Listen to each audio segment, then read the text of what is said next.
In June of 1864, the war between the states was entering its final year, and one of the main thoughts that occupied President Abraham Lincoln's mind was the part played by Rome in the war. Lincoln said repeatedly, "This war would never have been possible without the sinister influence of the Jesuits. We owe it to popery that we now see our land reddened with the blood of her noblest sons." This seems to be a strange statement by President Lincoln, considering what is taught today about the war between the states. Nothing is ever mentioned of a religious element in the war, or that the Pope and the Jesuit order were intimately involved. But Lincoln was not the only voice raised in opposition to the Pope's meddling in the affairs of this country at that time. Samuel Morse, the inventor of Morse code, traveled to Europe and Rome in 1830 to do his own investigation into the conspiracies hatched against America.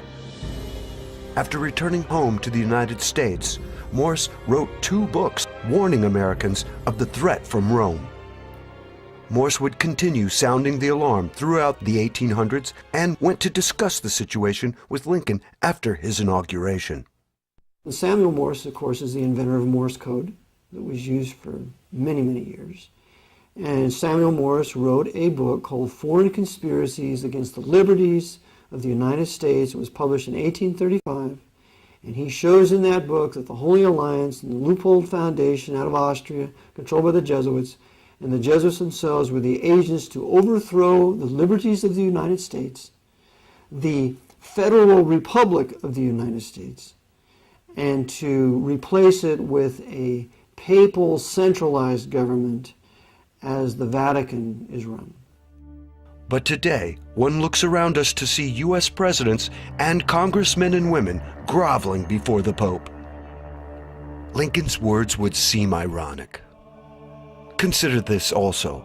In April 2008, the President of the United States, George W. Bush, rushed out to meet the Pope at his plane. Does this not seem to be odd behavior? For the first time in history, a U.S. president went out to meet a religious leader, or for that matter, any leader, upon his entry into the U.S. No president in the entire history of the United States has ever greeted a foreign diplomat like that, ever. They wait until they're brought into Washington or something. They don't go out on the tarmac. This is a first. What makes this even more egregious is that the current Pope is a former head of the Office of Inquisition and a former member of the Nazi Party in his youth. You know, the Cardinal Ratzinger was the Grand Inquisitor of the Vatican before he became Pope Benedict. You're aware of that. I assume other people are not aware of that. For a Jew, the Inquisition has such awful, awful memories, and we are inviting the head of the Inquisition to the Jewish state. I gave a lecture yesterday, and these are the points that I brought up. You don't invite the Grand Inquisitor to Israel. It's that simple. How did we go from a nation on the alert against the Pope and the Jesuits' desire to bring America down to one of accepting them as friends? Simply put, we have sold out. It has not gone unnoticed that several Protestant presidents have attended Mass and taken communion at Catholic churches.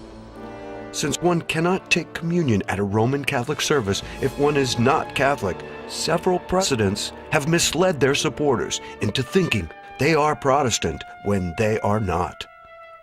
Furthermore, those in power are often Roman Catholics outright, so it is expected that they will obey orders from the Pope.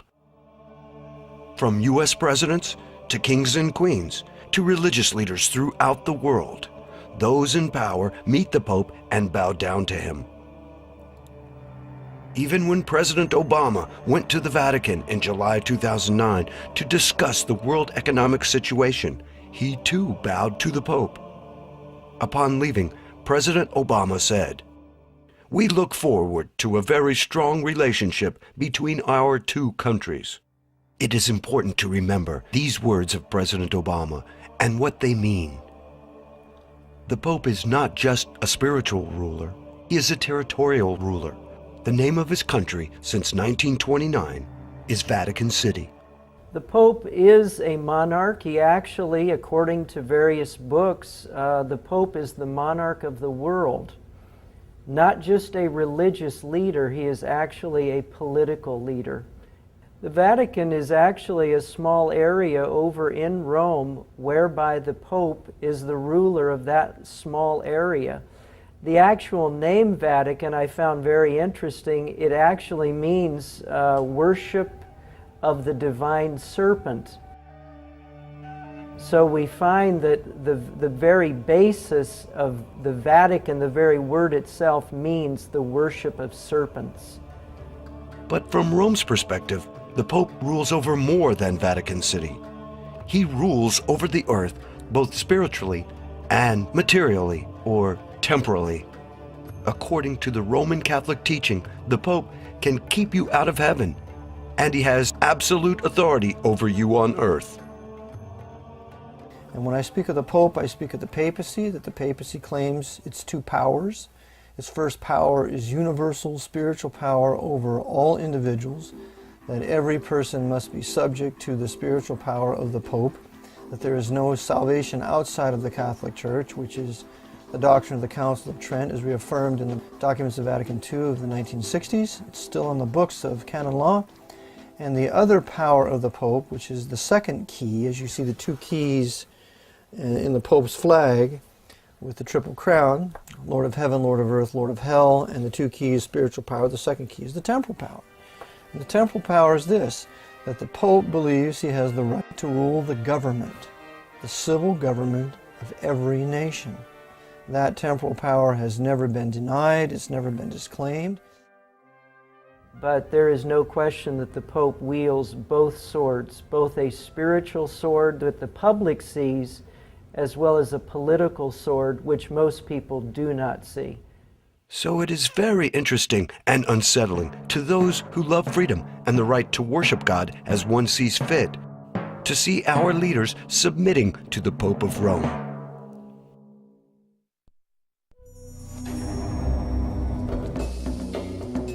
Now let us revisit Lincoln's words. We have discussed the popes and the papacy, but what about the other group Lincoln mentioned? He spoke of the sinister influence of the Jesuits. Who are the Jesuits? Jesuits are a group of people that were raised up right around 1535, 1540. Their leader was Ignatius Loyola. They basically had two purposes. One purpose was to destroy the Protestant Reformation. Because as you remember, Martin Luther had appeared at the Diet of Worms in 1521, stood before Charles V and the Holy Roman Empire. And so the Catholic Church sought to stop the Protestant Reformation that Luther began, and they couldn't do it. And so about 20 years after Luther stood at the Diet of Worms, the Jesuit order was created. And one of their purposes was to destroy every vestige of the Protestant Reformation, both in the religious realm, in the political realm, and in the economic realm, because the Protestant Reformation not only affected the religious arena, it also affected the political and the economic arenas as well. That was one goal of the Jesuit order. The other aspect was to restore the supremacy and dominance of the Pope throughout the world. The Jesuit order has directed popes concerning policy, both foreign and domestic, since 1540, in particular since the Council of Trent. The Council of Trent, indeed. It started in 1545. It went for the next 18 years. That doesn't mean that they stayed there for 18 years. They met in different places, but over that period of time, the various leaders of the Catholic Church and the newly formed Jesuit order would come together from time to time and discuss how the Catholic Church would respond to the teachings of the Protestant Reformation. Would they accept them, or would they completely reject them? So the doctrines that were being championed at the Reformations, the doctrines of grace, justification by grace through faith, justification by faith alone, sola scriptura, only the scriptures, by grace alone, through faith alone, etc., etc. No baptismal regeneration, that there is only salvation in Christ, that we do not participate in our salvation. It's not a joint effort of man and God, etc., etc., etc. All the doctrines championed by the Reformers were absolutely accursed and condemned and reprobated by the Council of Trent that the Jesuits really oversaw from 1545 to 1563. It was an 18-year council in the town of Trent, Italy, and that is the foundation of what we call the counter-reformation. And the Council of Trent laid out the focal point, the direction that the Catholic Church would go for the next 4 centuries.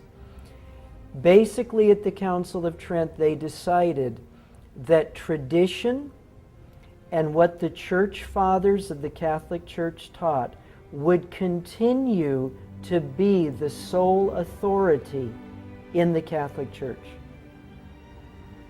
Now, of course, there's other aspects of that, other teachings that branch off from that, but that is the basic sum of the Council of Trent, that tradition would still rule the Catholic Church. The anathemas that they have come out with that came from the Council of Trent to destroy heretics, to destroy those who would uphold the Word of God, those still live today. That's correct. The papacy has not rescinded any of the curses set forth in the Council of Trent. In fact, the Council of Trent ends and says, "Accursed be all heretics. Accursed, accursed." Every pope has to swear to uphold the Council of Trent. And if you read the documents of Vatican II, put together by Abbot, it shows you right there that every pope must swear to uphold the Council of Trent, even though in the 60s, when they were calling heretics separated brethren, with that delusion and illusion, they still did uphold the Council of Trent, as well as all the former papal bulls condemning heretics and calling for kings to kill them out of their dominions, like the doctrines of Pius IV. The head of the Jesuits is the Superior General of the Order. He is called the Black Pope. The head of the Jesuit order is the Black Pope. The man who is currently there, he was just recently elected, Nicholas Adolphus. The Black Pope is the head of the Jesuit order. He is called the Black Pope not because he is of African origin, but because he is in the dark. We see the white Pope, we see Pope Benedict XVI, because he's visible and all the world knows who he is. But the Black Pope remains in the dark, behind the scenes, and so few people know he even exists. But that's why he's called the Black Pope, and he's the one who heads the Jesuit order. There is an ongoing war against anyone who resists the power of the Pope. And this war is directed by the Jesuits. This war is not waged openly by the Jesuits. The Society of Jesus moves in the shadows. They infiltrate and get others to do the dirty work of assassination. If armed conflict is needed, they use the army of one nation to bring a disobedient nation to its knees. The Jesuits would do that very thing. They were very intelligent. They're still very intelligent people. What they would do is they would infiltrate, they did it through economics, through the merchants. They would then come in, start teaching. They were very wise people. They would then infiltrate not only into schools, but they then would infiltrate into local government and then rise up to higher government officials. We find that repeatedly in the book by Avril Manhattan called Vietnam, Why Did We Go?, where he talks about how they followed this exact plan throughout Southeast Asia. They did it in Japan, they did it in China, they did it in Korea, they did it in Vietnam, they did it all along the Pacific Rim. Well, eventually what would happen, you would have created Catholic cities where all the people in towns would become Catholics. Well, they would then try to put their Catholic ideals onto the major religious populace of a country. In the Far East, of course, the major religious populace would be the Buddhists. So these Catholics in these countries, these converts to Catholicism, they would try to push their Catholicism on their Buddhist friends. And when the Buddhist friends rejected it, the Catholics would start to use force. Well, then the Buddhists would appeal to the local governments, the state governments, the national governments, and then there would be revolution. It got so bad in Japan that in 1639, the Japanese emperor, he said, no more Catholics, no more Europeans will come to our island again. And that ban stayed there for almost 2 centuries. This happened throughout the Far East and in other countries throughout the world.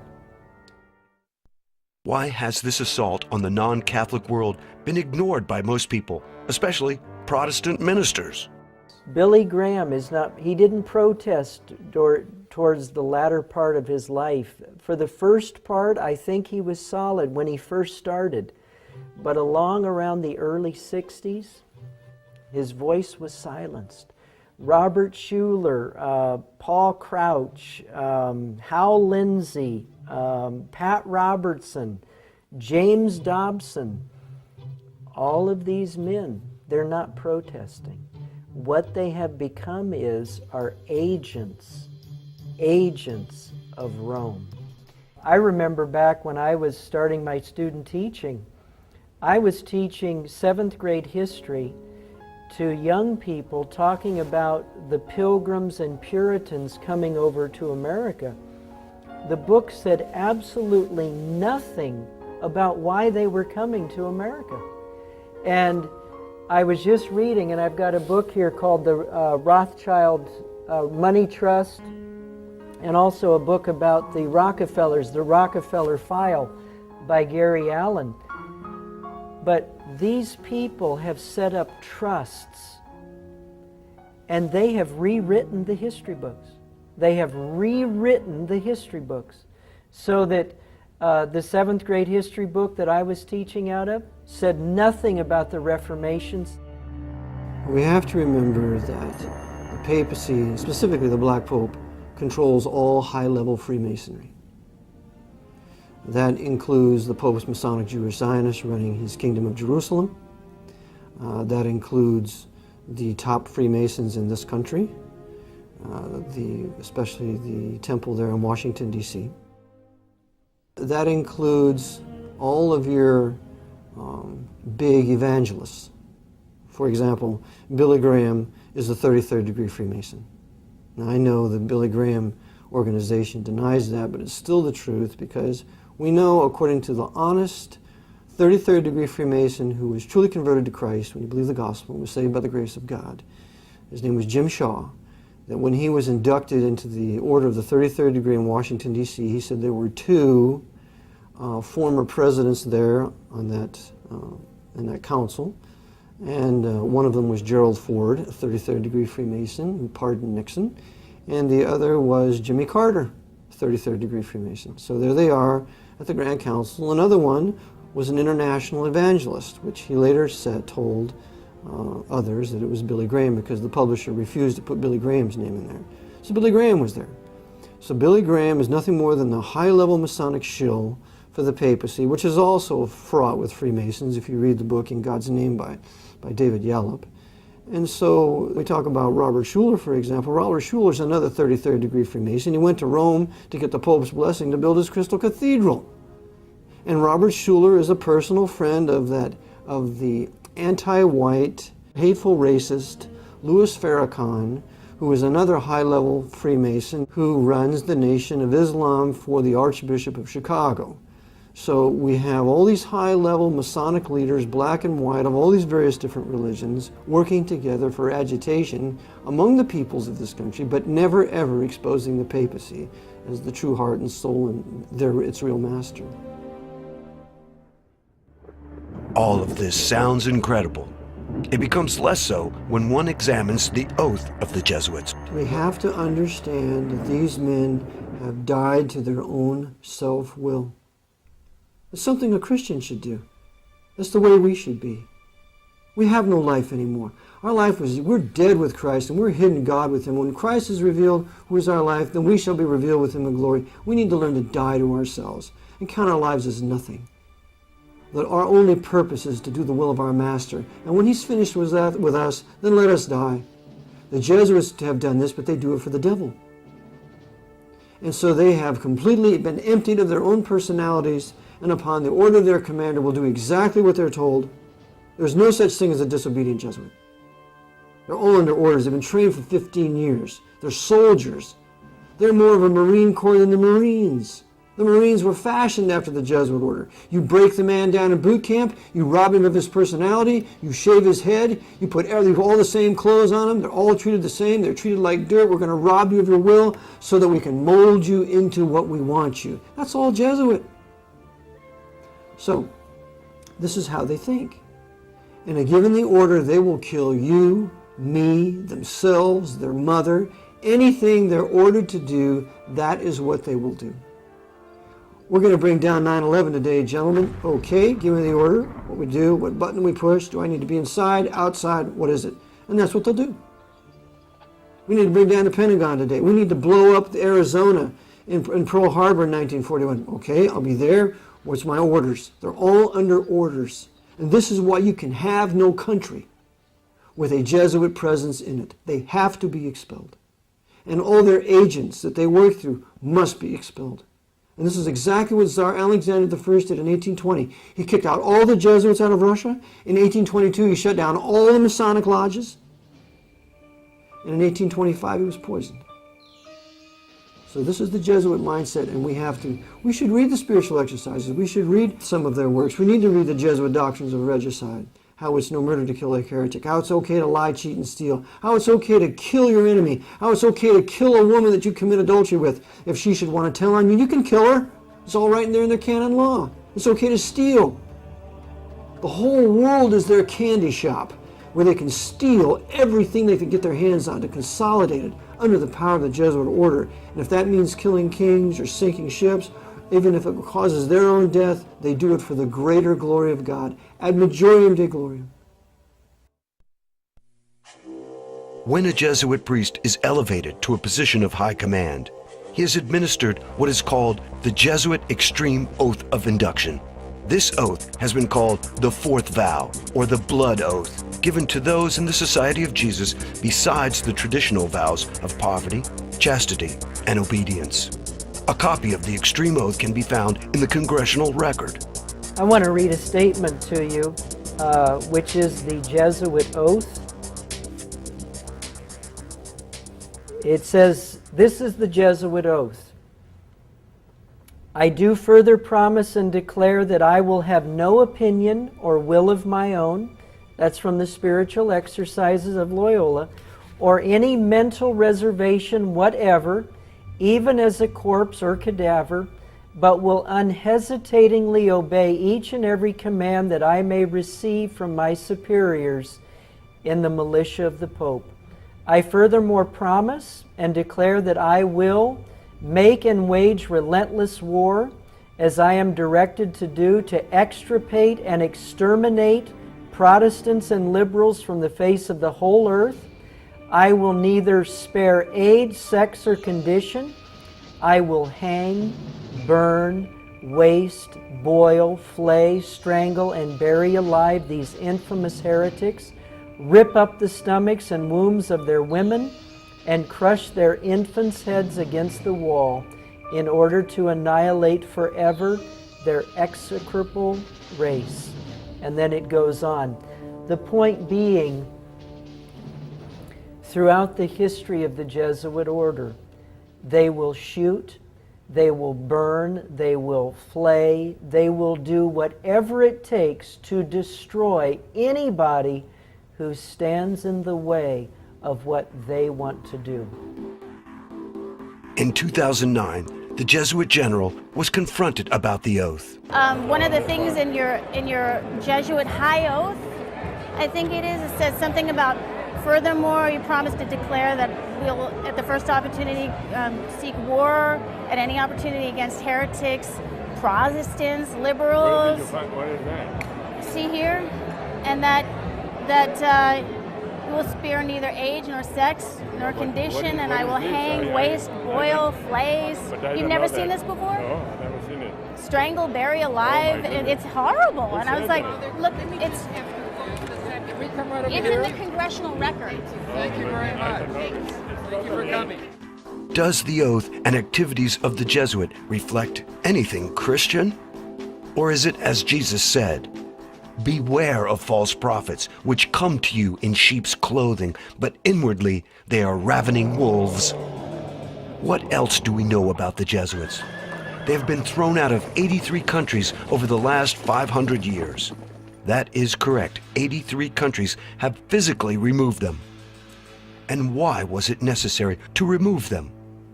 In a word, power.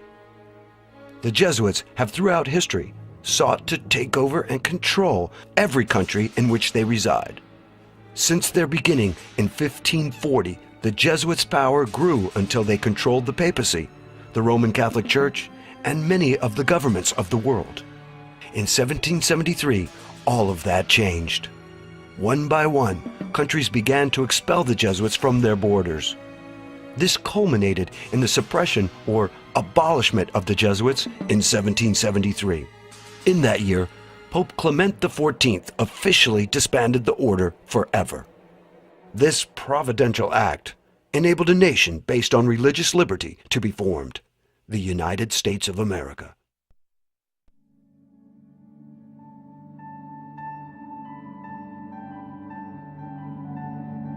At the same time in history as the Jesuits were suppressed, the American Revolution occurred. Many believe this was no accident, but an act of God. I see the suppression of the Jesuits as providential, because without the suppression of the Jesuit order, there is no successful American Revolution, period. We have to understand that the Protestants and the Baptists of Europe had been persecuted in excess of 200 years, crying out to the Lord for some place to live where they could worship Him and seek His face and be obedient to His word. That nothing else was more important to them than that. And so as a result, the Lord answered their prayers and opened up North America to them in the 1600s, but ultimately to get a government that would protect them in their rights of freedom of worship, freedom of press, freedom of conscience, freedom of self-defense, in what came to be the American Bill of Rights and then, of course, the U.S. Constitution. So without the suppression of the Jesuit order, there is no escape for us out of Europe into North America to start a free nation where we can worship God according to the dictates of our conscience. As the Americans were determining and setting up a constitution where Protestant principles would reign, where freedom of religion would reign, where people would have the right to bear arms, where people would have a right to a fair trial, where all of these principles are being laid down, the Jesuit order is abolished. If the Jesuit order had not been abolished in 1773, and as they watched a Protestant country rising up in the Western Hemisphere, the Jesuit order would have used not only England, who they did use in the American Revolution, they would have used France, they would have used Spain, they would have used Portugal, because those were all Catholic countries. They would have used all those countries to destroy this growing Protestant nation, and it would never have been established. Having had their power and influence greatly diminished, the Jesuits were unable to stop the American colonies from establishing a Protestant republic. That is to say, the Jesuits were in no condition to coordinate a crusade against the new Protestant Republic as they had done with England in 1588 by using the Spanish Armada. But the Jesuits had one ace in the hole. Many of the founding fathers were deists and Freemasons. They attended church services and publicly paid homage to the God of the Bible. But in reality, they did not believe in miracles or the divinity of Jesus Christ. Their God was the great architect of the universe, not the God of the Bible. Thomas Jefferson went so far as to create his own Bible by cutting out verses he agreed with and pasting them into a blank book. The verses Jefferson believed in were those where Jesus speaks of morality and loving others. Miracles, such as the virgin birth or Jesus' resurrection, were omitted since they were considered fables. Freemasons like Benjamin Franklin and Thomas Paine had little regard for the divine, miracle-working Jesus of the Bible. Thomas Paine, author of the famous pamphlet Common Sense, wrote a book called The Age of Reason. In it, Paine says, Jesus Christ wrote no account of himself. The history of him is altogether the work of other people. And as to the account given of his resurrection and ascension, it was the necessary counterpart to the story of his birth. His historians, having brought him into the world in a supernatural manner, were obliged to take him out again in the same manner. Thus, when it came time to create a document that would unite these colonies into one country, the Jesuits had an idea many preferred. It was called religious liberty. The First Amendment to the Constitution would allow all religions to exist in America, not just religions based on the Protestant Bible. In the new American Republic, Roman Catholicism was allowed to coexist with the Protestant denominations, as well as the deistic Freemasons. But most importantly, the Roman Catholics were allowed to vote just like any other citizens. This was key, as we shall see later on. For as their numbers increased, Roman Catholics could put in power other Roman Catholics, or those who were sympathetic to them, and change the nation from within. After the Revolutionary War, voting rights of Catholics did change. We know that one of the signers of the Constitution was a Roman Catholic. There was only one, Mr. Carroll, but nonetheless it made it look like a place for Roman Catholics to come, as well as Protestants to have religious liberty, which is absurd. The Roman Catholic people had been used by the priests to kill us for centuries, and so why not stay in Europe? Well, they were being used by the Jesuits to come here to ultimately then take over political power and then submit North America to the feet of the Pope. Turning from the happenings with the American colonies, let us take a moment to investigate what the Jesuits were up to in Europe after their suppression. As we might guess, the Jesuits were not idle. They decided to seek revenge against those who had turned on them, specifically a traitorous Pope and the Catholic monarchs of Europe. In 1774, a year after the Jesuits were disbanded forever, Pope Clement XIV had suppressed the Jesuits, and a short time later he was poisoned. Poison is a big thing with these guys. Pope Clement stated, "Alas, I knew they would poison me, but I did not expect to die in so slow and cruel a manner." A post-mortem examination of his body revealed the presence of a poison. Thus, the Jesuits rid themselves of a troublesome pope. The vendetta on the Catholic monarchs of Europe was approached in a less obvious manner. Cleverly, the Jesuits determined not to act in their own name, but decided to work through front groups and to have them take the blame for their revenge. In this way, the Jesuits would continue to appear to be disbanded and innocent of any involvement in the matter. The first front group the Jesuits used was called the Illuminati. The Illuminati was organized in Bavaria by a Jesuit professor, Adam Weishaupt, on May 1, 1776, just 3 years after the Jesuits were disbanded. Many sources only casually mention that Weishaupt was a former Jesuit, and they usually state he was an ex-Jesuit. In reality, Weishaupt never left the order. As for the order itself, it never was truly disbanded. In Bavaria, when the Illuminati was founded in 1776 by Adam Weishaupt, Weishaupt is used by the Jesuits then to continue the work of the Jesuit order under another name. Weishaupt never repudiated the Jesuits. That's a lie of many, many conspiratorial historians controlled by the Pope. They want to create this dichotomy between the Illuminati and the Jesuits. Never fall for it. Weishaupt was operating under orders from a superior. Ritchie at the time was the general, then later another superior. But Weishaupt then enters into an alliance with the House of Rothschild.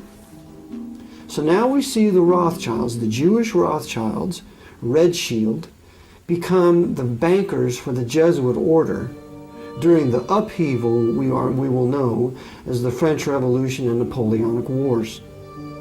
So this alliance between the Jesuits and the House of Rothschild, these high-level Masonic Jews, is very important to realize at this point because we have to live with it and deal with it today.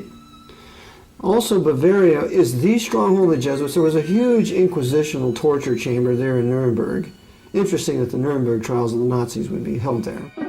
And the very principles of the Illuminati, the way the organization was run, it's the very principles of the Jesuit order, and that's found in Nesta Webster's book called Secret Societies. In 1814, Francois Charles de Berkheim reported on Germany's secret societies and stated, "The oldest and most dangerous association is that which is generally known under the denomination of the Illumines, and of which the foundation goes back towards the middle of the last century. Bavaria was its cradle. It is said that it had for founders several chiefs of the order of the Jesuits." Through the Illuminati, the Jesuits sought to take over various powerful secret societies, especially the higher degrees of Freemasonry. If you study all of the different organizations in the world, whether it be the Knights of Malta, the Bilderbergers, the Club of Rome, the Council on Foreign Relations, as you study all these different groups, and the Knights of Malta would be included in that, you find that they are like a buffer behind which the Jesuit order operates. In his book, Proofs of a Conspiracy, John T. Robison wrote concerning the Masonic lodges.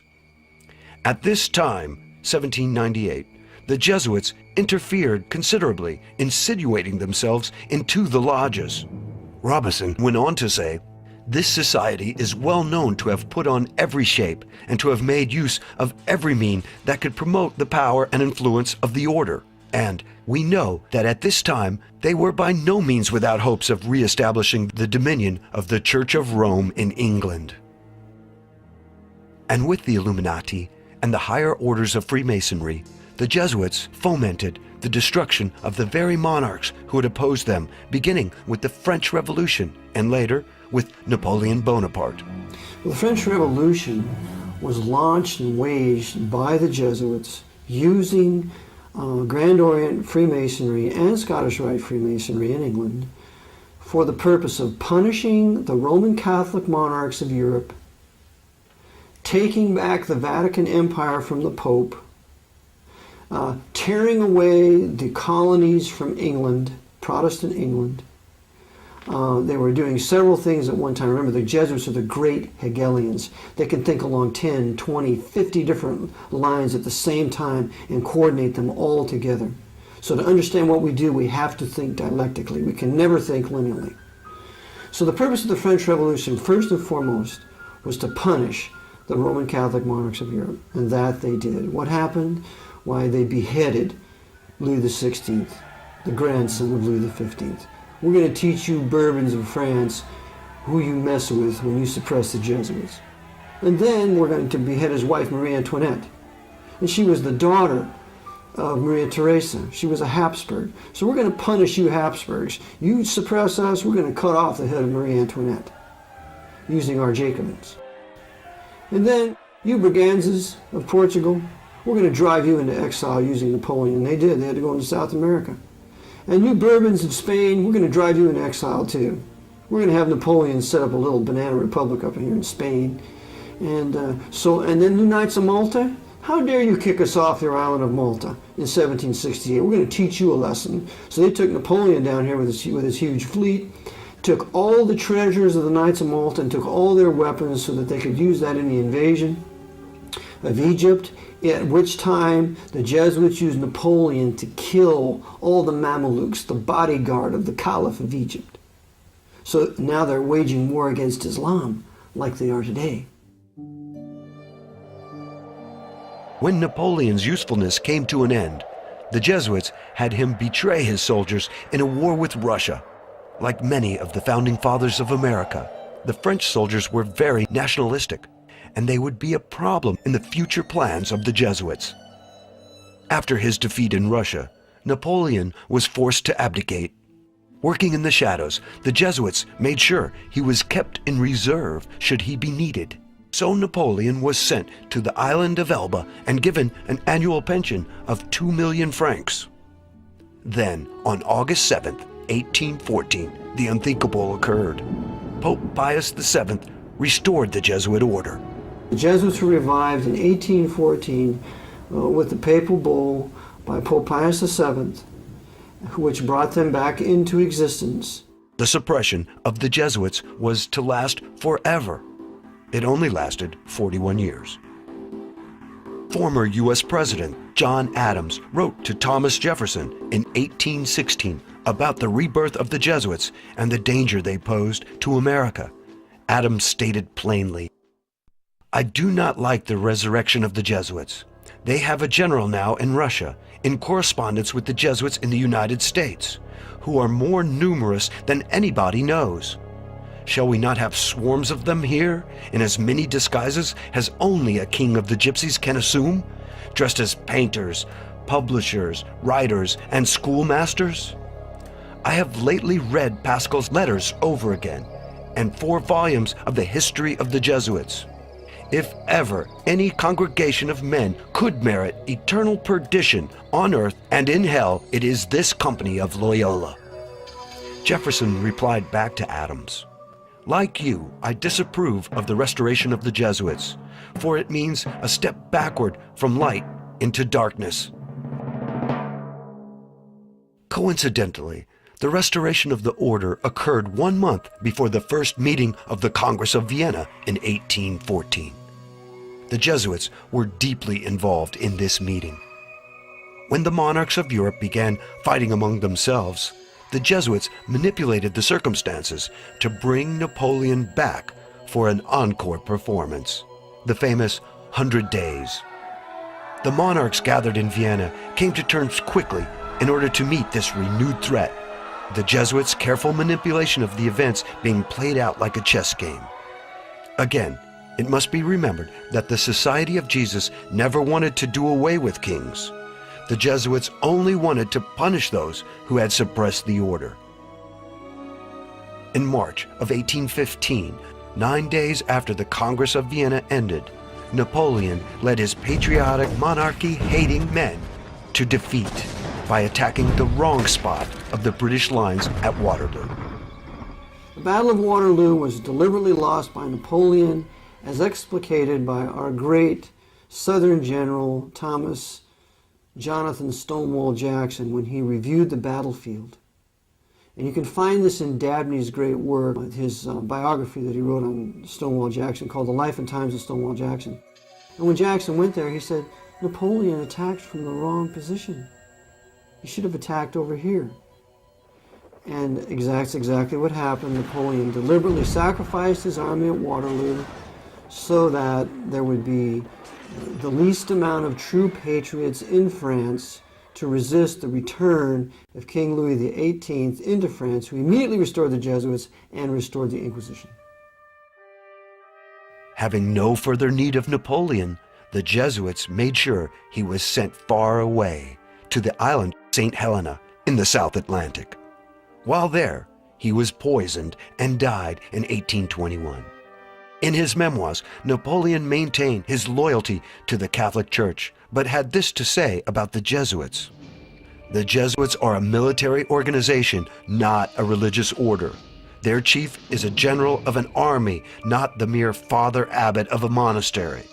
And the aim of this organization is power. Power in its most despotic exercise, absolute power, universal power, power to control the world by the volition of a single man.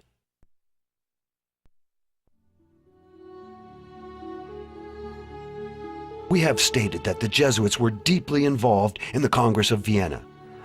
Ostensibly, this meeting of the monarchs of Europe, under the direction of the Jesuits, was for the purpose of reorganizing Europe, restoring the balance of power, and discussing the creation of a federation of Europe. According to author Burke McCarty, the Congress of Vienna and several other secret meetings were in reality black conspiracy against popular governments. After the Constitution is signed, Protestant principles are put in place in the United States. You go into the early 1800s, the Napoleonic Wars are being fought in Europe, in Russia, but finally the Napoleonic Wars have stopped. All of the monarchs of Europe convene in Vienna, Austria. The man who headed it was Clemens von Metternich of Austria. Russia was there, England was there, France was there. They all came there to Vienna to decide on a big problem in the world. There were governments of the people, by the people, and for the people that were being established. And these monarchs of Europe and the Pope himself, Pope Pius VII, and the newly formed, re-established Jesuit order in 1814, they all came together and they said, if we don't destroy these free popular governments, eventually the principles of those governments will destroy us. So at the Congress of Vienna, it was voted that they would pursue the destruction of any free governments in this world. And in 1814, the one government that was the thorn in their side was the United States of America. 8 years after the Congress of Vienna, the same parties met in Verona, Italy, for a second meeting to discuss the United States of America and the threat of popular governments. For posterity's sake, on April 25, 1916, Senator Robert L. Owen of the United States Congress entered into the congressional record the secret Treaty of Verona that was signed by the monarchs of Europe. These kings of Europe, under the control of the Pope, called themselves the Holy Alliance. The first article stated, "The high contracting powers engage mutually in the most solemn manner to use all their efforts to put an end to this system of representative governments." The third article gave special thanks to the Pope for what he has already done for them and solicit his constant cooperation in their views of submitting the nations. Now, the Treaty of Verona was an agreement between the Catholic monarchies of Europe and the Vatican to destroy the concept of representative government worldwide. Samuel B. Morse shows conclusively that Metternich and the Jesuit order and Pope Pius VII, they all agreed that the way that they would destroy the United States would be by sending as many Catholic immigrants to the American shores as they possibly could. So thousands and thousands of Catholics were sent to the United States.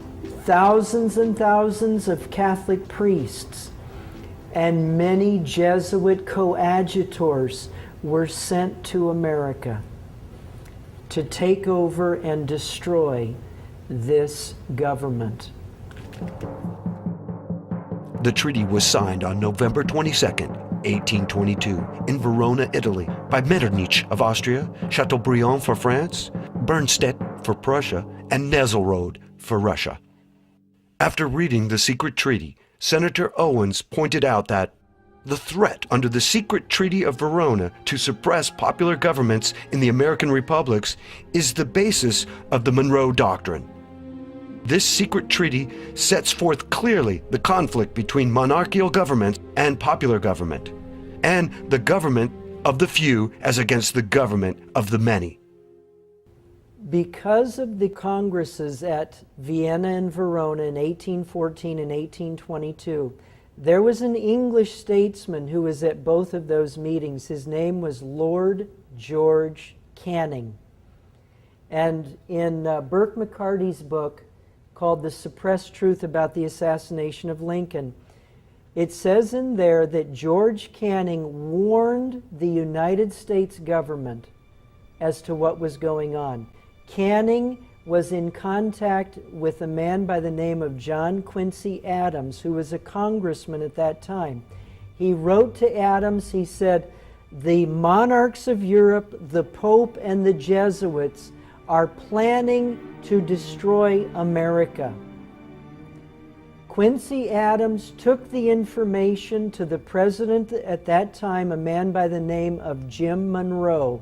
We know him as James Monroe.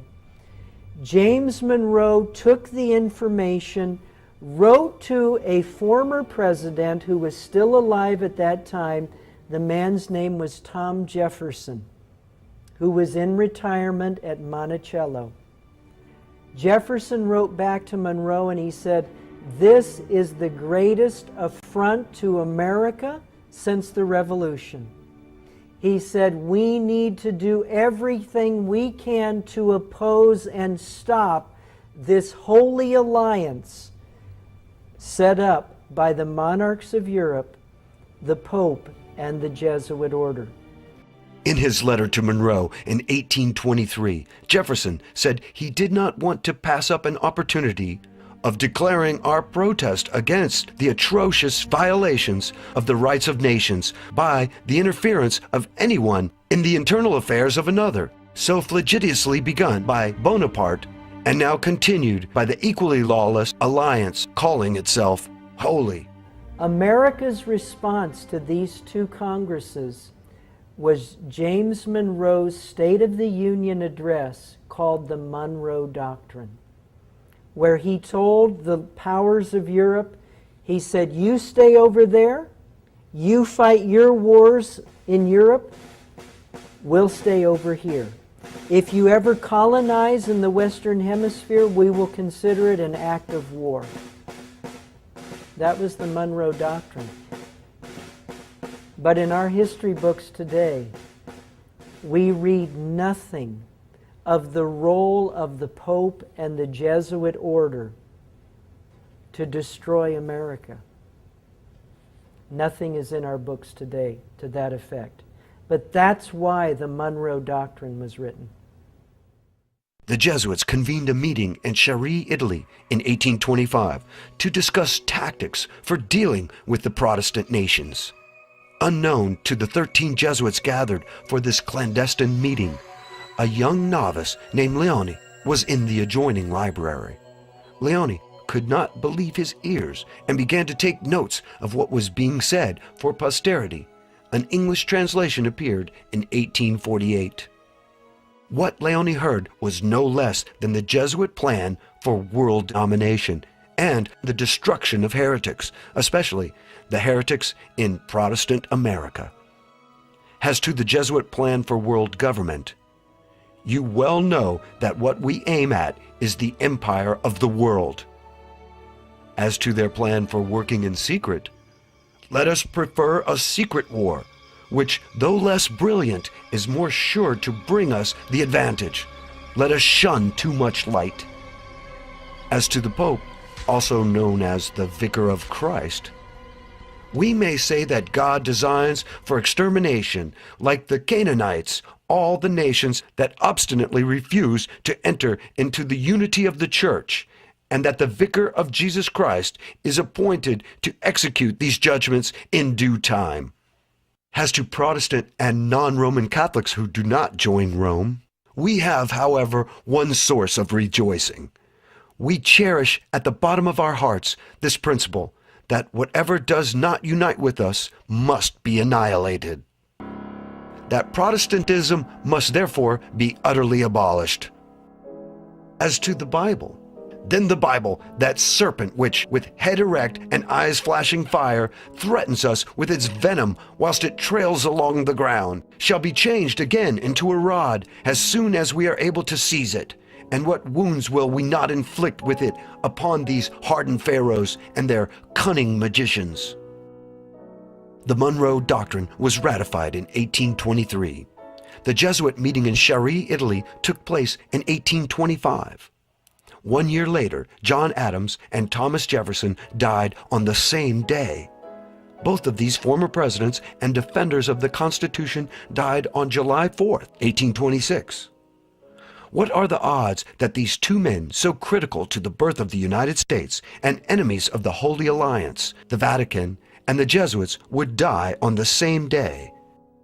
The day they died was the 50th anniversary of the adoption of the Declaration of Independence. Autopsies were not performed on the former presidents, and it was assumed that they died of natural causes. Another strange coincidence would be the death of James Monroe on yet another 4th of July in 1831. Monroe left office in 1825 and supposedly died of tuberculosis 6 years later.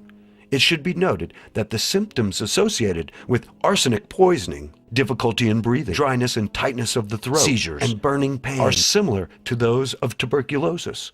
George Morgan commented on these strange circumstances in his book, The Life of James Monroe.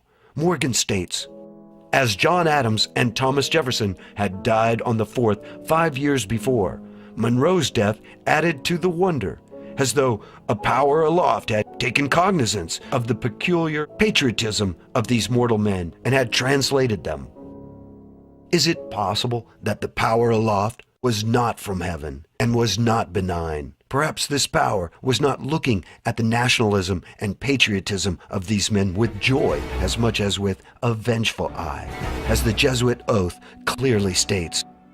A Jesuit vows to make and wage relentless war, secretly or openly, against all heretics, Protestants, and liberals, as I am directed to do, to extirpate and exterminate them from the face of the whole earth.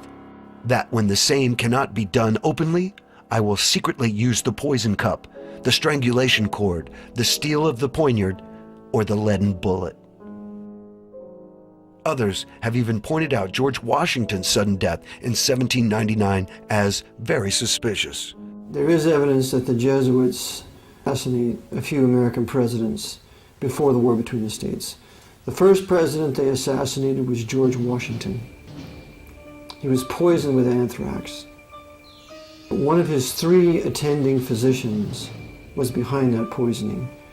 Remember, from the day he took sick to the day he died was a mere 2 to 2.5 days, according to Headley's great work, The Life of Washington. So he was murdered. Why would the Jesuits want to kill George Washington? Like Jefferson, Adams, and Monroe, Washington was first and foremost a nationalist and warned against foreign influence. He promoted a policy of neutrality and the avoidance of European alliances. Washington repeated his isolationist policy in his farewell address that was published in newspapers throughout the country. Washington wrote, "It is our policy to steer clear of permanent alliances with any portion of the foreign world." Besides this admonition to avoid foreign alliances, Washington loudly declared America should keep itself free from foreign influence. Against the insidious wiles of foreign influence, I conjure you to believe me, fellow citizens, the jealousy of a free people ought to be constantly awake. In addition to these publicly expressed opinions, Washington had acted swiftly to put down the Jacobin-inspired Whiskey Rebellion in 1793 with 15,000 troops. Instigating the rebellion was the French ambassador Edmond Guenet and the revolutionary democratic clubs that had sprung up in America. Guenet and the democratic clubs were linked to the Jacobin clubs in France. In her book, World Revolution, Nesta Webster states, these Jacobin clubs were organized by the Revolutionary Committee under the direct inspiration of the Bavarian Illuminati. The Jesuits created the Illuminati and were thus working through the democratic clubs in America. Washington never realized he was taking on the Jesuits when he crushed the Whiskey Rebellion. John Adams became president after Washington left office. During John Adams' administration, war with Illuminati-controlled France was averted, but Washington made it known he would not resist a call from Congress to assume command of the army. Furthermore, Washington endorsed the passage of the Alien and Sedition Acts that were designed to protect the United States from the extensive French Jacobin conspiracy. It is therefore no wonder that the vengeful eye of the Jesuits was focused on George Washington. After leaving office in 1797, Washington lived only 2 years and 9 months. From the onset of his illness in 1799 to his death was a mere 2 days. As with Monroe's death, the symptoms leading up to Washington's death were difficulty in breathing, tightness of the throat, and burning pain. Washington was only 67 years old when he died. Like Jefferson, Adams, and Monroe, there was no autopsy with Washington's death. However, the Jesuits made sure they had a servant on hand, Tobias Lear, to carefully plant the story that Washington had neglected to take off his wet clothes after coming in from his day of riding about his farms in snowy weather. Washington had taken cold, undoubtedly from being so much exposed the day before, and complained of a sore throat. Lear said this even though Washington explicitly told him that his great coat had kept him dry. According to Lear, we are to believe that George Washington, who survived the hardship of a winter at Valley Forge and other severe winters, did not know how to take care of himself in bad weather. The more likely truth is that Washington had opposed the plans and schemes of the Society of Jesus and was assassinated for his interference. Other American presidents, both in the 19th and 20th centuries, who would run afoul of the Jesuit order, would meet untimely deaths. For instance, the short presidency of William Henry Harrison. Harrison had been elected president on March 4, 1841. He would serve as president for only 35 days. At the end of March, the newly elected president came down suddenly with an illness and died. Many thought this was the result of his long inaugural address, which lasted over 2 hours in cold weather. But Harrison had been fine after the speech, and weeks had passed since the inauguration. Why was Harrison assassinated? One only has to go to his inauguration address to find the main reason. Harrison stated in the 4th paragraph of his speech, "We admit of no government by divine right," believing that so far as power is concerned, the beneficent Creator has made no distinction amongst men, that all are upon an equality, and that the only legitimate right to govern is an express grant of power from the governed.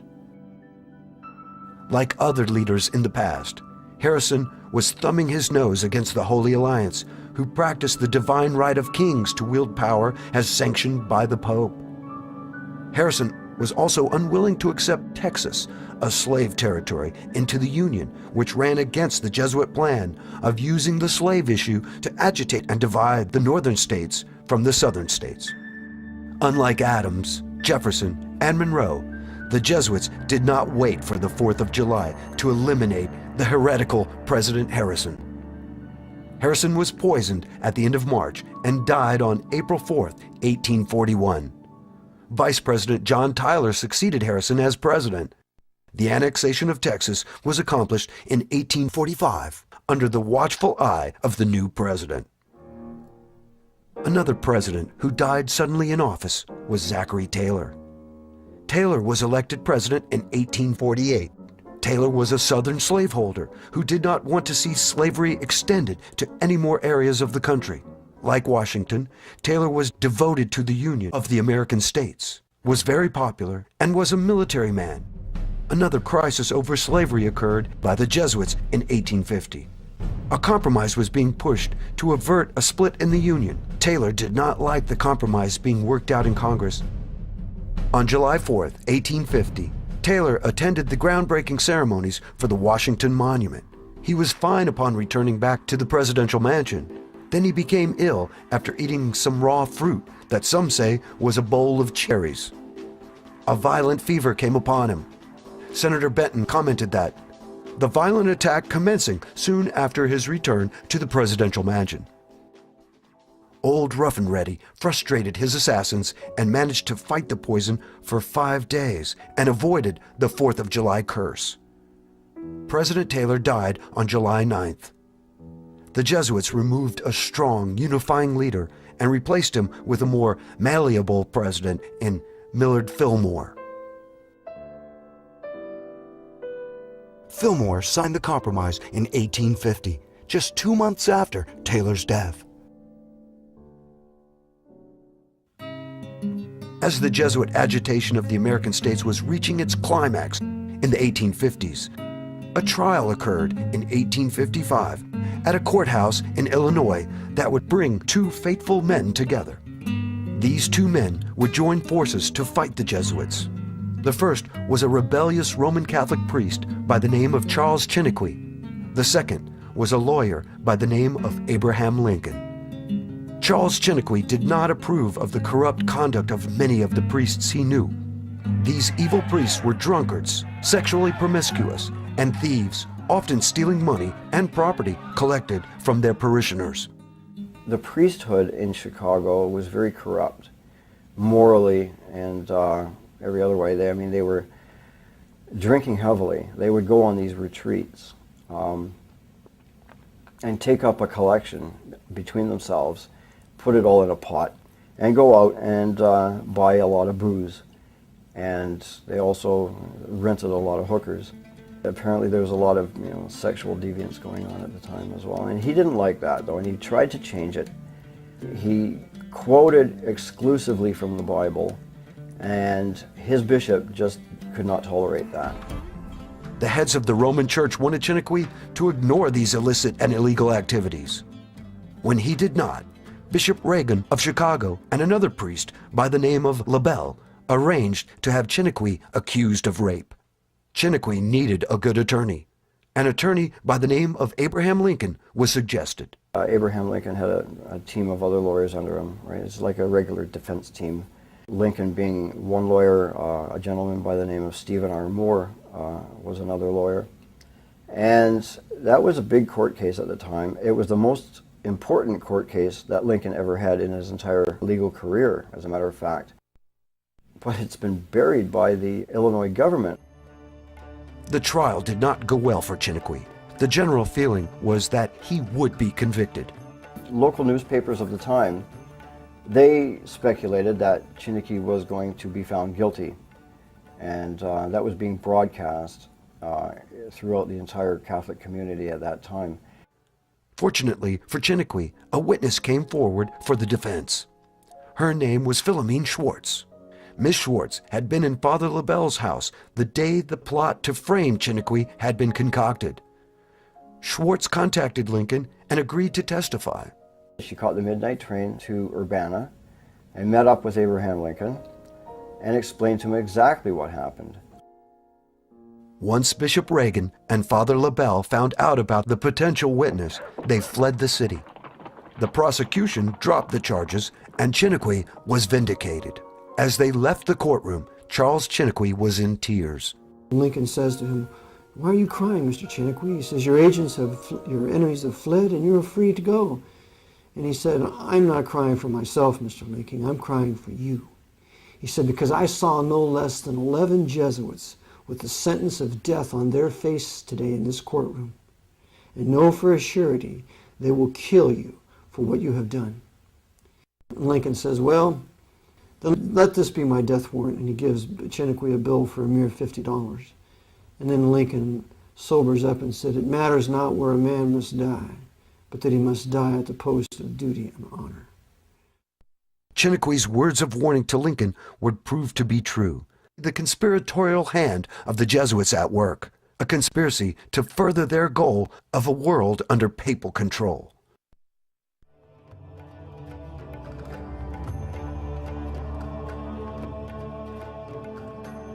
Abraham Lincoln was elected President of the United States 5 years after Charles Chinnequih's trial. By 1860, agitation between the North and the South was so great that many of the Southern states decided to leave the Union over Lincoln's election. This agitation was designed from the beginning to drive a wedge between the North and the South and bring about a war that would result in the death of countless Protestants, clearing the way for the Jesuits to reconstruct America into a tool of conquest. Lincoln had no military background, and the perception in the South was that he was incapable of mounting a war to stop the Southern states from leaving the Union.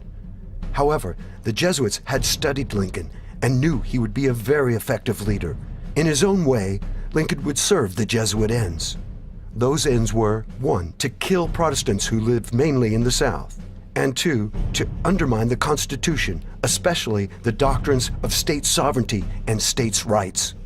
Once in office, Lincoln refused to accept the right of any state to leave the Union. He also refused to remove the federal troops from Fort Sumter under the command of Major Robert Anderson, who was a Freemason. As tensions mounted, the Jesuit-controlled Freemasons on both sides turned the standoff into a bloody war.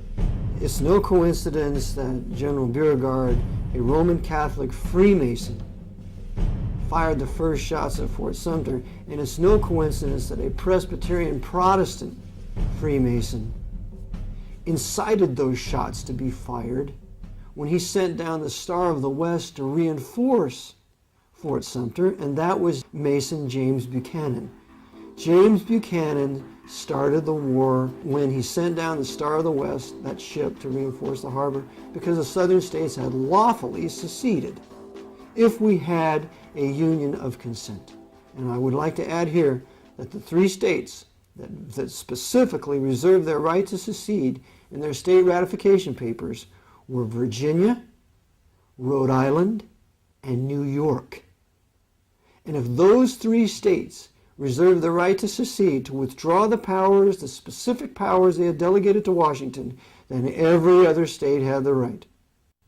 So, the southern states had the right to secede, the North had no right to stop it. So therefore, an attack against the southern states who had seceded was an act of war, and therefore it was indeed a war of northern aggression against the southerners who had rightfully seceded. As the war progressed, it was obvious that not all was as it appeared to be on the surface. Time and again, generals on both sides made blunders and missed opportunities that would have ended the war sooner rather than later. The most glaring of these missed opportunities was the first battle of the conflict, the First Battle of Manassas on July 21, 1861. Lincoln had ordered the invasion of the South by Union troops. To stop them, Southern forces were moved into position in Virginia under Brigadier General Joseph E. Johnston and Brigadier General P.G.T. Beauregard. Beauregard had ordered the firing of the first shot at Fort Sumter, and his family was not only Roman Catholic, but also had Jesuit ties. During the course of the battle, the Confederate forces were beaten back until Colonel Thomas J. Jackson stood his ground against the invading Northern Army. Stonewall Jackson's heroic stand paved the way for the routing of the invading Union forces that soon withdrew towards Washington, D.C. Incredibly, the Southern commanders, Beauregard and Johnston, did not pursue the defeated Union troops, although prompted by many, including Stonewall Jackson. Johnston and Beauregard let the defeated Northern troops escape. If they had pursued the Northern Army, the South would have annihilated their enemy and ended the war in a few days.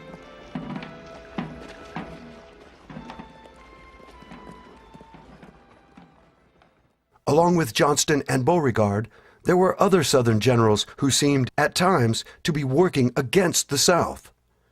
Take, for instance, the legendary Robert E. Lee. It was General Robert E. Lee who ordered the disastrous Pickett's Charge at the Battle of Gettysburg on July 3, 1863. Author and historian Bevan Alexander states, Pickett's Charge was doomed before it started. Sending massed bodies of men across nearly a mile of open ground against emplaced riflemen and banked cannons was simply an invitation for destruction. Bevan Alexander goes on to say that by insisting on fighting the North at Gettysburg and ordering Pickett's Charge, Lee had lost well over a third of his army and had destroyed the last offensive power of the Confederacy. It was also General Robert E. Lee who refused to listen to Stonewall Jackson concerning the South's overall strategy. Jackson realized that an offensive war against the North would result in the South's defeat. No matter how skilled a battle leader Lee was, he could never win the war by pitting the far weaker resources of the South against the tremendous economic and military power of the North. Stonewall Jackson's plan was to avoid the Northern strength, its field armies, and strike at Northern weakness, its undefended factories, farms, and railroads. Jackson wanted to bypass the Union armies and to win indirectly by assaulting the Northern people's will to pursue the war. Jackson called this unrelenting war. Lee never fully accepted Jackson's view. However, a Union general named William Tecumseh Sherman did. Sherman's march from Atlanta to the sea, conducting unrelenting war, broke the back of the South in 1864 and spelled the end of the conflict. Lee was the one responsible for the defeat of Antietam or Sharpsburg when he left the Order 191 there wrapped up in a cigar. It was found by Yankee generals. Lee was behind that. Lee was behind not allowing Jackson to win at least 4 decisive battles against the Union forces. And this is spoken of and written very well in Bevan Alexander's great work, Lost Victories. It is also worthy to note this picture of Robert E. Lee at the age of 38 with his son. Lee is displaying a Mason sign called the Hidden Hand. Compare that picture with these pictures. All display the same Masonic gesture.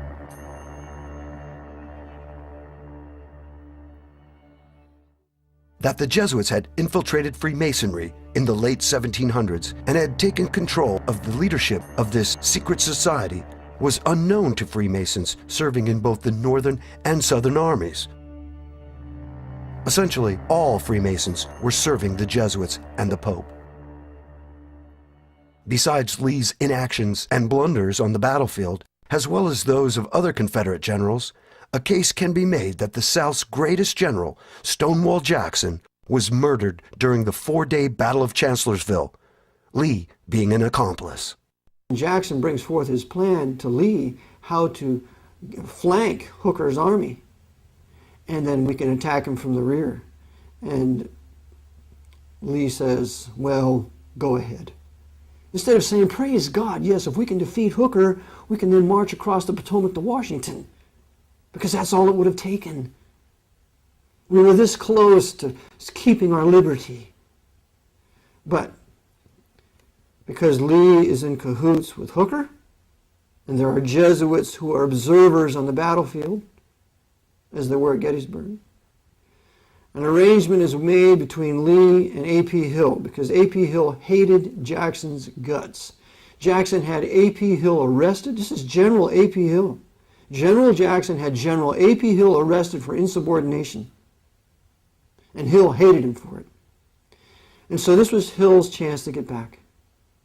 So Hill happens to have a subordinate general underneath him, who then will be used to fire upon Jackson. So Jackson, as he arranges his soldiers as they've flanked Hooker, and he tells them, whatever you do, do not stop. You march right through the Federal camp. Well, what happens is A.P. Hill's general stops the whole movement. So everything is almost thrown in disarray, and finally this guy's convinced, let's just keep going on. So by this time, they're losing valuable time. Still, it was a rout, but it wasn't a defeat like it could have been, and Jackson realizes that something's very wrong. He is now betrayed by A.P. Hill, and he's betrayed by this other subordinate. So in the evening, Jackson is reconnoitering, trying to see what should be done, and he's fired upon by his own troops. And I show in my book that it was a conspiracy because some of the people there, Jackson didn't know who they were. They were Confederate officers, and Jackson never seen them before. So Jackson is wounded, but it's not mortal. He's bleeding, but he's bleeding severely. But what happens is that Major McGuire, the doctor, is called to his assistance. Well, the doctor then takes him off the way from the battlefield and amputates the arm, and his left arm, and Jackson is beginning to recover, but Lee orders him to be taken away from the battlefield by this doctor. And Jackson said, "Our men need our doctor. Why deprive our hurting, dying men of this valuable doctor? I'm getting better." But oh no, Lee gives the order to go to Guinea Station, take Jackson with you. And so Jackson is being taken there, and he's beginning to recover, and he's talking to the doctor, "When can I get back?" and so on.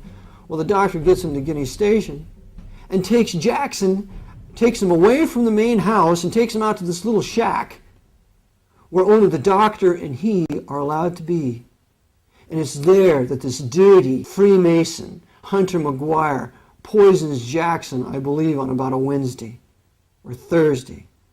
And then Jackson's wife is able to come, and she sees him, but Jackson's not well. His arm it's the famous picture of him where he's had his arm amputated, but you really don't see it. The sleeve is still there.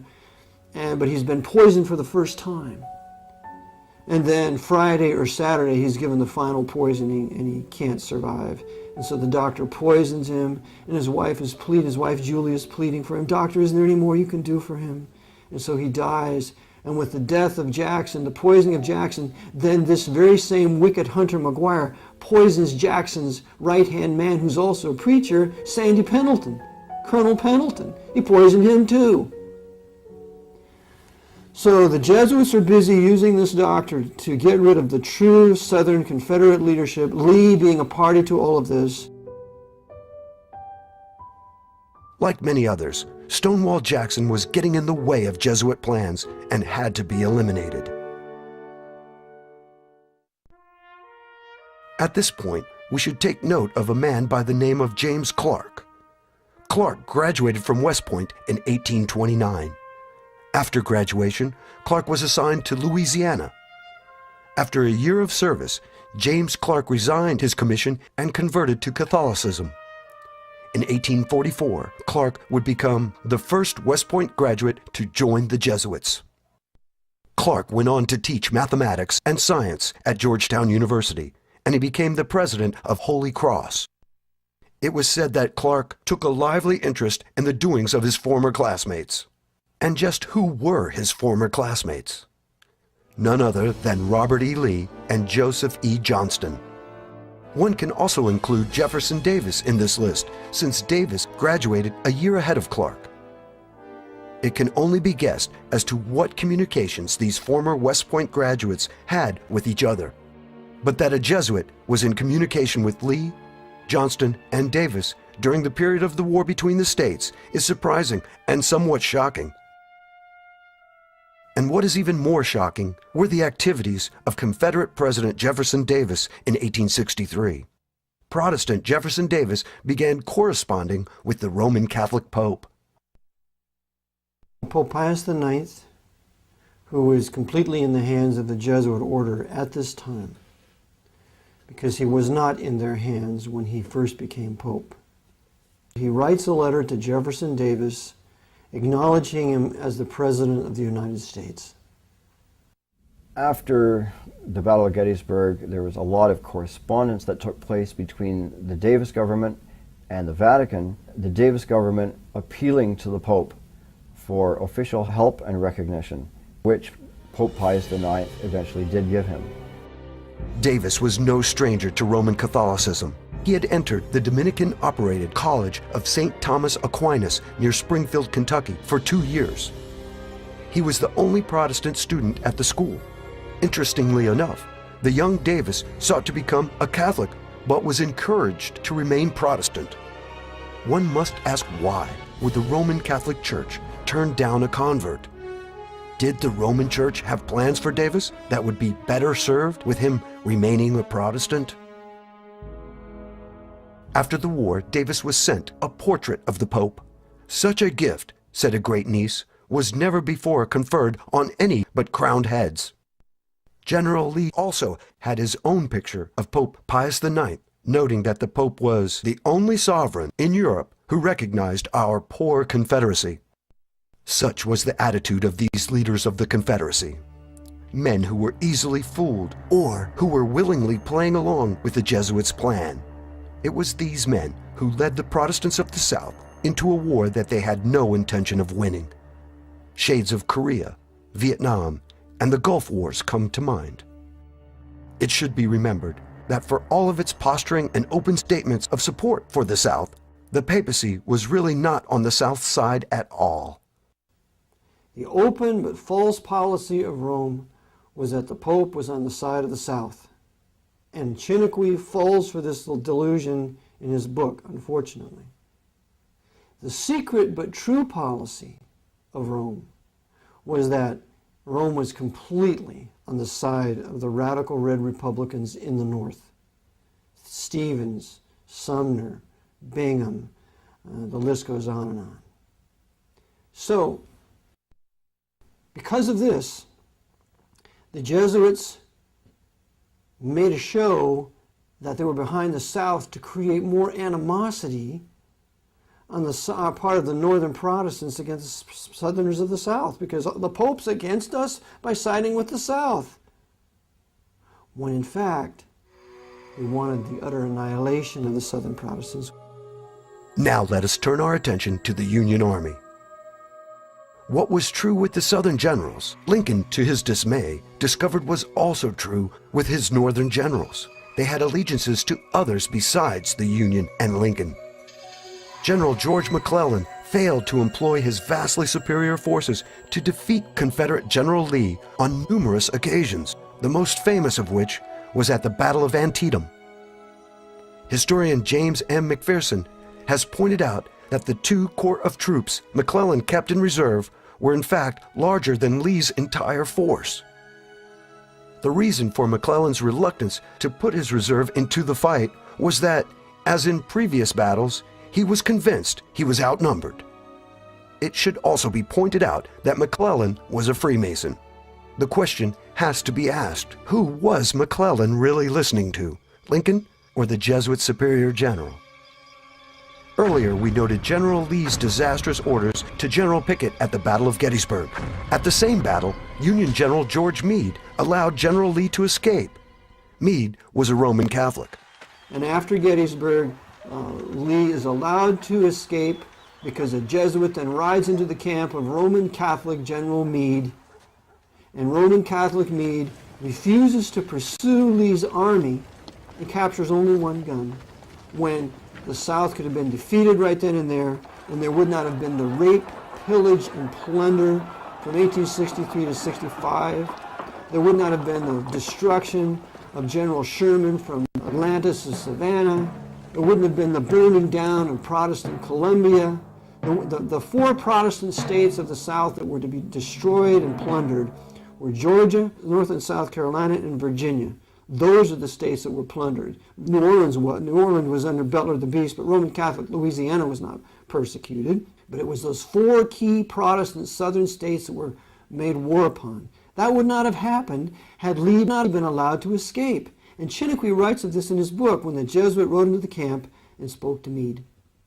So it was a war against the white Anglo-Saxon Protestant Baptist people of the South, perpetrated by not only the generals of the North, Grant and Sheridan and Sherman and all those despicable criminals with their federal banditti and their Roman Catholic Irishmen that they brought over here to steal everything they could steal off the southern plantations and to rape the black southern women that were slaves. It was a general rapine, so bad that many of the black men took their women into the swamps and to deliver them from this Yankee pillage.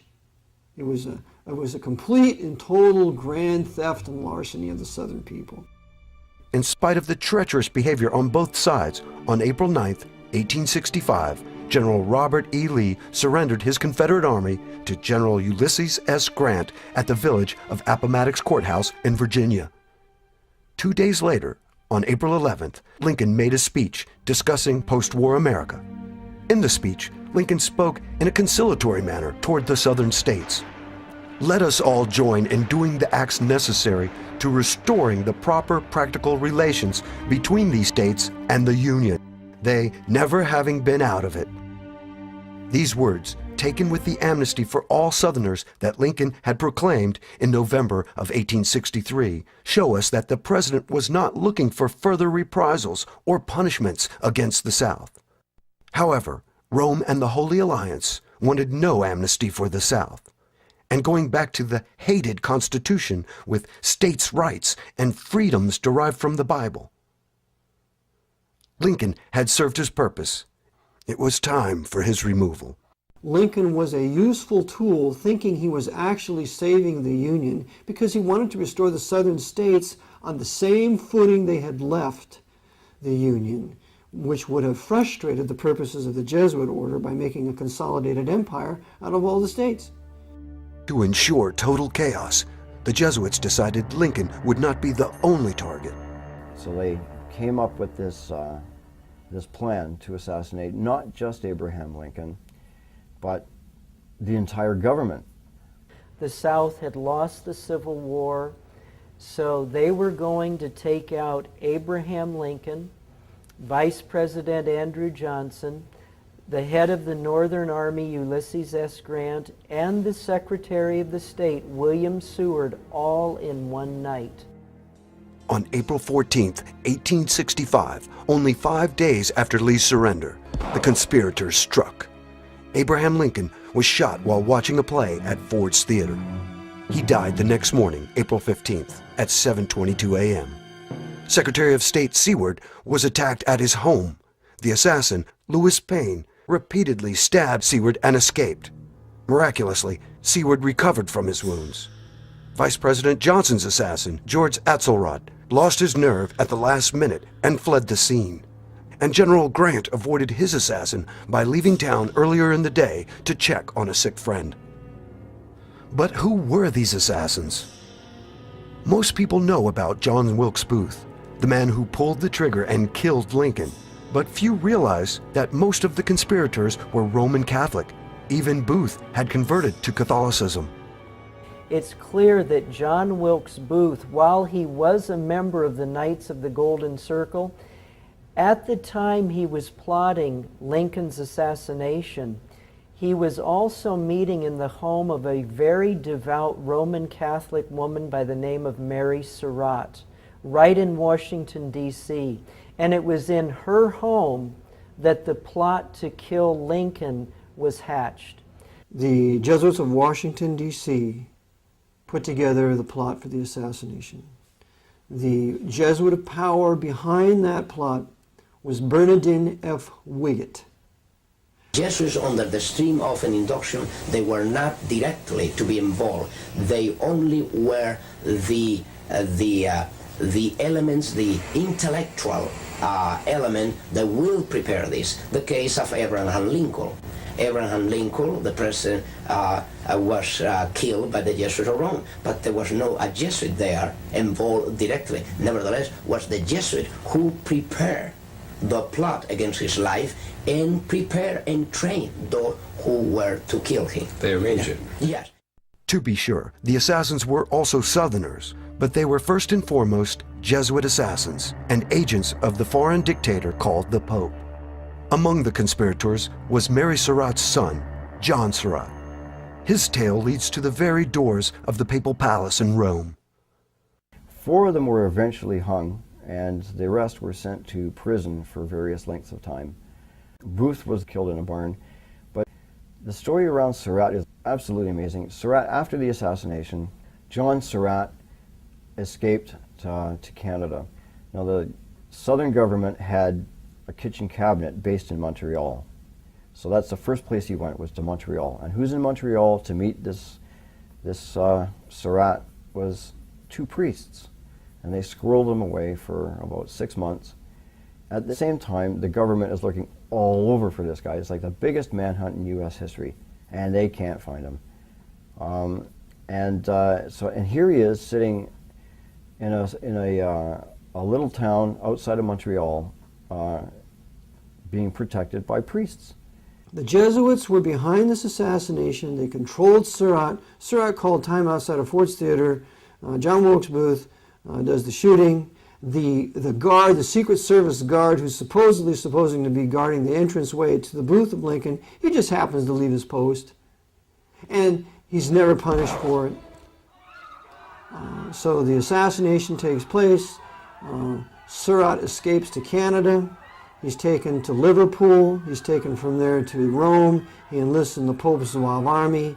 And in 1867, he's discovered through another Roman Catholic who reveals the truth about it. And he is then brought back to the United States and put on trial. He has 2 trials, and because Roman Catholics have more allegiance to their priests and the canon law than they do our country, when a Roman Catholic's on a jury, they can hang a jury and let the murderer go free, and that's exactly what happened to John Surratt. As a result of the Surratt affair and the papal policy of not allowing Protestant churches within the city of Rome, the United States of America ended diplomatic relations with the Vatican in 1867. But even with the end of diplomatic relations with the U.S., the Jesuits had achieved a great victory. First, hundreds of thousands of Protestants were dead. Second, much of the Protestant South lay in ruins.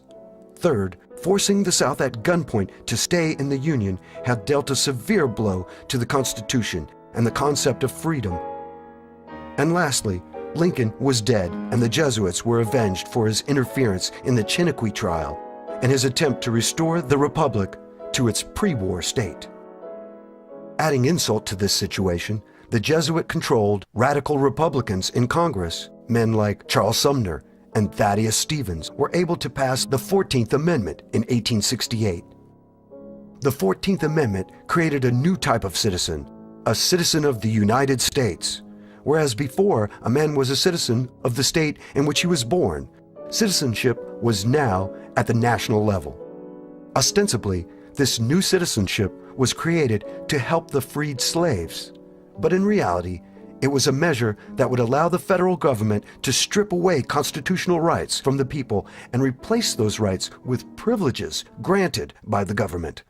In Maxwell versus Dow of 1899, the Supreme Court said that none of the Bill of Rights are privileges and immunities of 14th Amendment U.S. citizenship. And the great dissent by John Marshall Harlan, the first Harlan, must be read by every viewer as he goes out of his chair to say that we don't enjoy real liberty, that our rights of American freemen have been overthrown, that our Anglo-Saxon liberties are gone.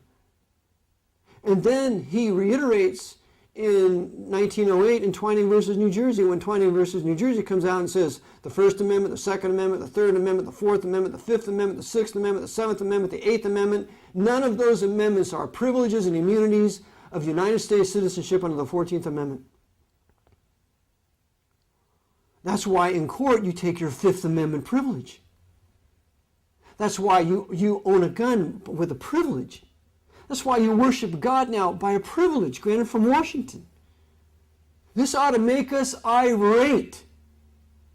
All we have is Soviet citizenship, but all of us are. Whites and blacks were all slaves of the Jesuits from Washington, D.C., and none of us have any absolute rights to limit the powers of Washington. The only thing that limits Washington's powers are the decisions of the Supreme Court. The Supreme Court's controlled by the Jesuits of Georgetown.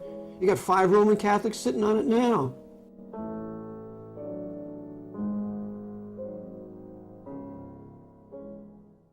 But why was it so important to the Jesuits to create a nation? In his book, A Constitutional View of the Law of the Late War Between the States, Alexander Stevens tells us why.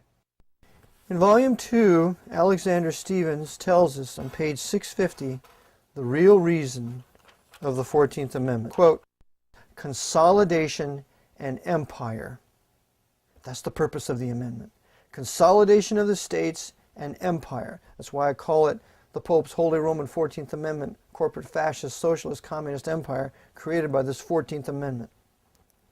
He goes on and says, they have not as yet openly denied the federative character of the government. However, in direct war upon its principles, their acts have been covertly aimed.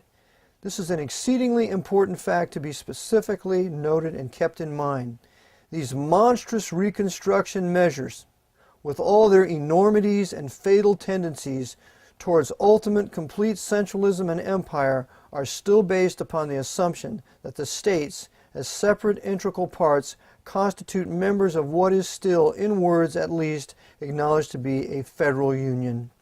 All these bold usurpations of power are, upon their face, nothing but resorts to induce or to compel under duress the peoples of the several southern states to go through the forms of adopting the 14th Amendment as an additional article to the Constitution.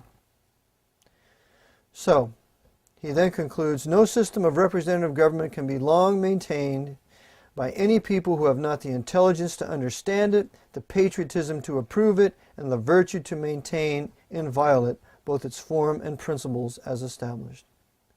So this is the reason for the 14th Amendment: consolidation and empire. And this is what Andrew Johnson understood was the purpose, and so he campaigned against it. And he called Lee a hero if that was the real reason for this war, to keep this consolidation and empire from being formed. The 14th Amendment was proclaimed ratified on July 28, 1868. That was the end of the Washington's Republic as established in 1787. So our white Anglo-Saxon, Protestant, and Baptist Calvinist Federal Republic of these United States lasted from 1787 to 1868. And a new nation was established in 1868, and that is called the American Empire in my book, and it has existed from 1868 to the present. And it is squarely in the hands of the papacy for two reasons: for destroying heretics, liberals, perfidious Jews, and infidel Muslims and Buddhists over the last 100 years since the Spanish-American War, or since really the Indian War of the Great Plains. The War of the Great Plains from 1860 to 1890 was the annihilation of the Native American Indians so that they could build an empire from sea to shining sea. A terrible crime.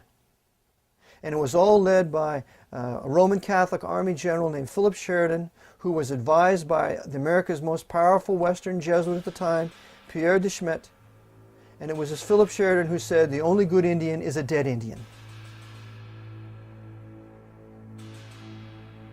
With the 14th Amendment, the Constitution of the Founding Fathers was tossed into the dustbin of history, and centralization of power in Washington, D.C. was well underway.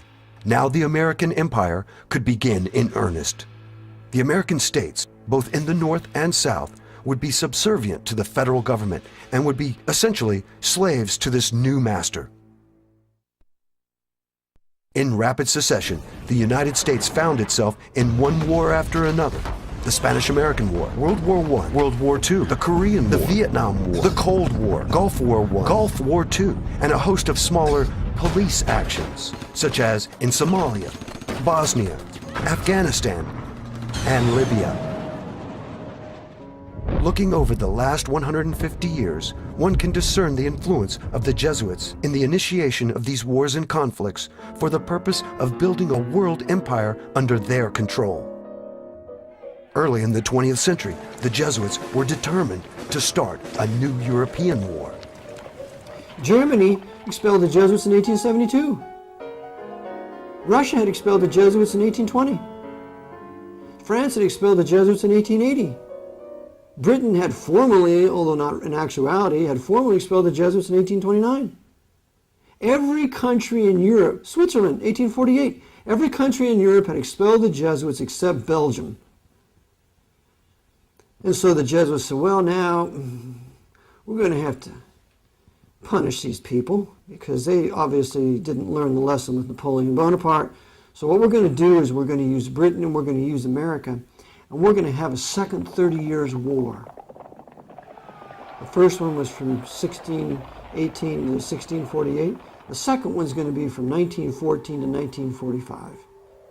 We're going to have World War I. We're going to have the Bolshevik Revolution. We're going to have the Spanish Civil War. We're going to have World War II. We're going to just have continual war for 30 years, and we're going to control all the factions. We're going to control the Allies, and we're going to control the Axis. The assassination of Archduke Franz Ferdinand was the spark that ignited the First World War. Archduke Franz Ferdinand was the heir apparent to the Austro-Hungarian throne. His inclusive policy towards the Slavic peoples and lenient treatment of Orthodox Christian Serbia made him unacceptable to Rome. He therefore could not be allowed to rule. The assassination was set for July 26, 1914. Since the year 1054, the Catholic Church has been waging war against Orthodox Christians. The Orthodox Christians did not accept the supremacy of the Pope. A war involving the major powers of Europe would be a perfect opportunity to have hundreds of thousands, if not millions, of Orthodox Serbs and Russians killed. Afterwards, Rome would be in a better position to dominate these countries. Who shot the Archduke? Gavrilo Princip, a member of the secret society called the Black Hand. The Black Hand was founded by Freemasons. During the trial, Princip testified that his colleague, Saganovich, told me he was a Freemason, and on another occasion told me that the heir apparent, Franz Ferdinand, had been condemned to death by a Freemasons' lodge. Even though a Masonic group carried out the murder, all of Serbia was blamed. It was never pointed out at that time that the assassins were linked to Freemasonry, and that its upper levels had been under the control of the Jesuits for nearly a century.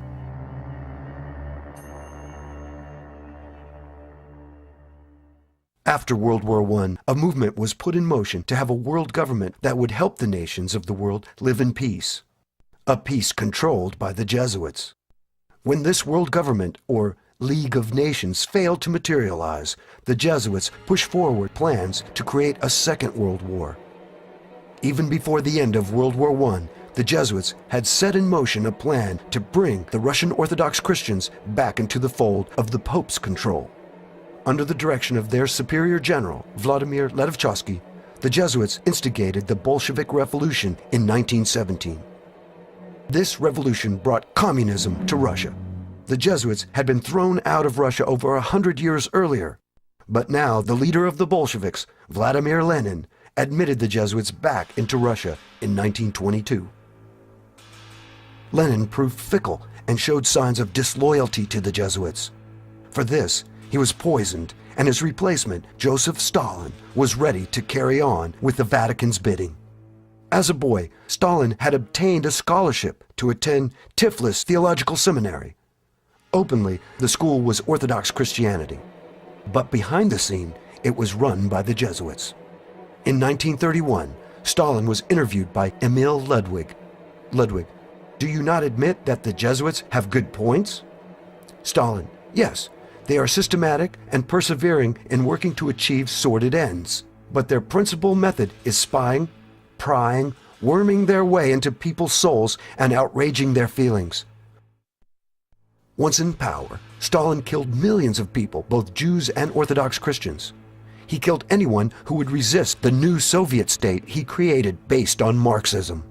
What many failed to understand was that Marxism was based on the Jesuit slave plantations, or reducciones, in South America, and Sir Thomas More's book, Utopia. What the Jesuits did is they were the masters of communism. Communism originates with the Roman Catholic traitor whose name was Sir Thomas More. Sir Thomas More betrayed King Henry VIII, gave his full allegiance to the Pope, and for which reason Thomas More was executed as a traitor, holding forth the Pope's temporal power over his allegiance to his king. Sir Thomas More is the author of Utopia. Utopia is the foundation for communism. So communism is Romanism. In fact, the orders, the many communities of the Roman Catholic institution, the Jesuit order, the Redemptorist, that goes on, they run on communist principles of universal equality. Communis is the Latin term. So therefore, communism is a brainchild of the Jesuits. but it has been made to look Jewish through implementing it through Marx and his Communist Manifesto, financed also by another Masonic British Freemason, Engels.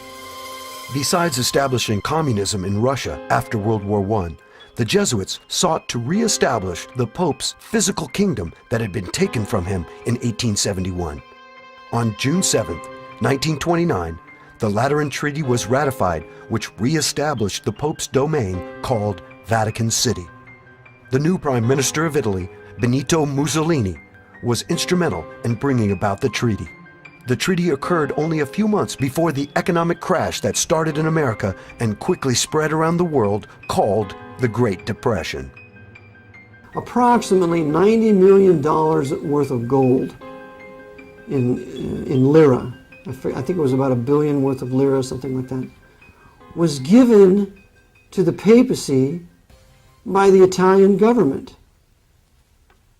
So that, for reparations, for lack of a better word, because we had been suppressed from 1870 to 1929, you owe us all this money. So, Benito Mussolini enslaves the Italian Catholic people, makes them pay this huge sum, which they didn't want to pay. And what does the papacy do with this money? Well, this treaty is in about February or March.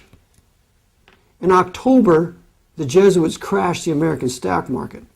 And they used their number one short seller, the Irish Roman Catholic Joseph P. Kennedy, to do it. So they sell short, the margin calls can't be met, the stock market crashes, and what happens? The Vatican takes their millions of dollars that they got from Mussolini and they invest it in all the corporations and businesses that are busted on Wall Street, and they buy it all for pennies.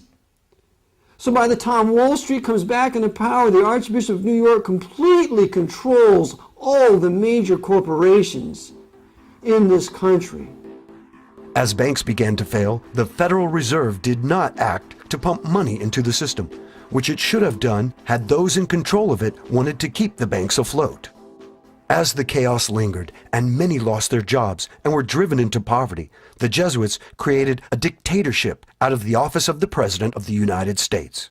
In March 1933, the new president, Franklin Delano Roosevelt, signed into law a state of national emergency. Under such a state of emergency, the Constitution was set aside, ostensibly for the public good, until the emergency was canceled by the president.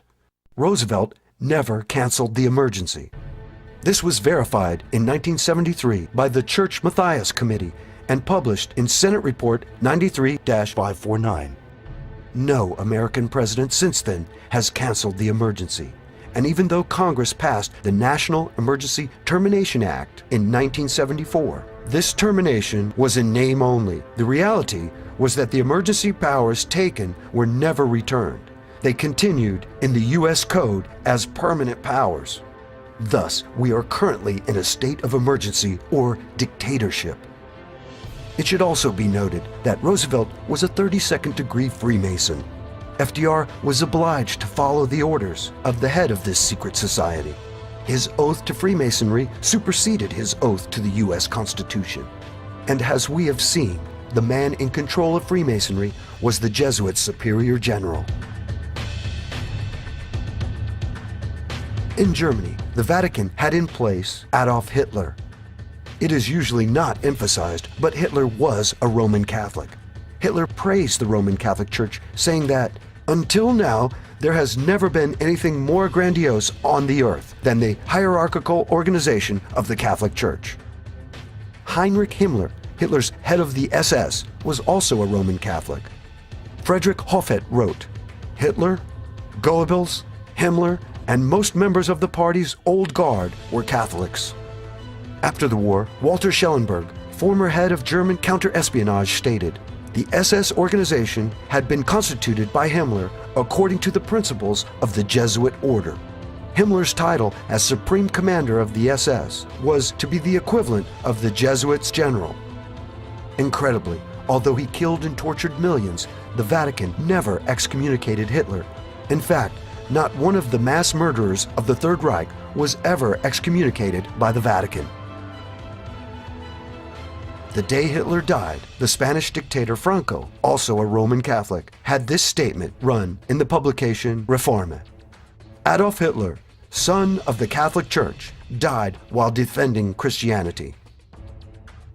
As a loyal son, Hitler killed heretics, including Protestants, Jews, Orthodox Christians, and even liberal Catholics. All told, the war dead numbered between 62 to 78 million people. 11 million of the total dead from World War II died in concentration camps, 6 million being Jews. The Jewish Holocaust was never condemned by Pope Pius XII, or for that matter, by any other pope. Why this silence? The Jews, like all heretics, resisted conversion to Roman Catholicism and obedience to the Pope. Who financed Hitler? The answer is clear and easily verified. The Vatican and many of the wealthy elite in the West gave Hitler the money he needed to build the Third Reich. As early as 1919, Archbishop Eugenio Pacelli met a young Adolf Hitler in Munich. The meeting occurred at night while all the household was asleep, except for the nun who attended Archbishop Pacelli. Her name was Pascalina. According to Pascalina, Hitler told Pacelli that he was out to check the spread of aesthetic communism in Munich and elsewhere. It did not come as a surprise to her, therefore, in light of Pacelli's hatred of the Reds, to see the prelate present Hitler with a large cache of church money to aid the rising revolutionary and his small struggling band of anti-communists. Go, quell the devil's work. Help spread the love of Almighty God, Pacelli told Hitler. For the love of Almighty God, she heard the young man Adolf Hitler reply. Money for this young revolutionary also came from industrialists in the West. Hitler's rise to power was financed by London and New York and Berlin. They were the Knights of Malta running the banking institutions of the world. In the discipline of historical research, one of the greatest taboo subjects is to look into who financed Hitler. The answer is clear and easily verified. The Vatican and many of the wealthy elite in the West gave Hitler the money he needed to build the Third Reich.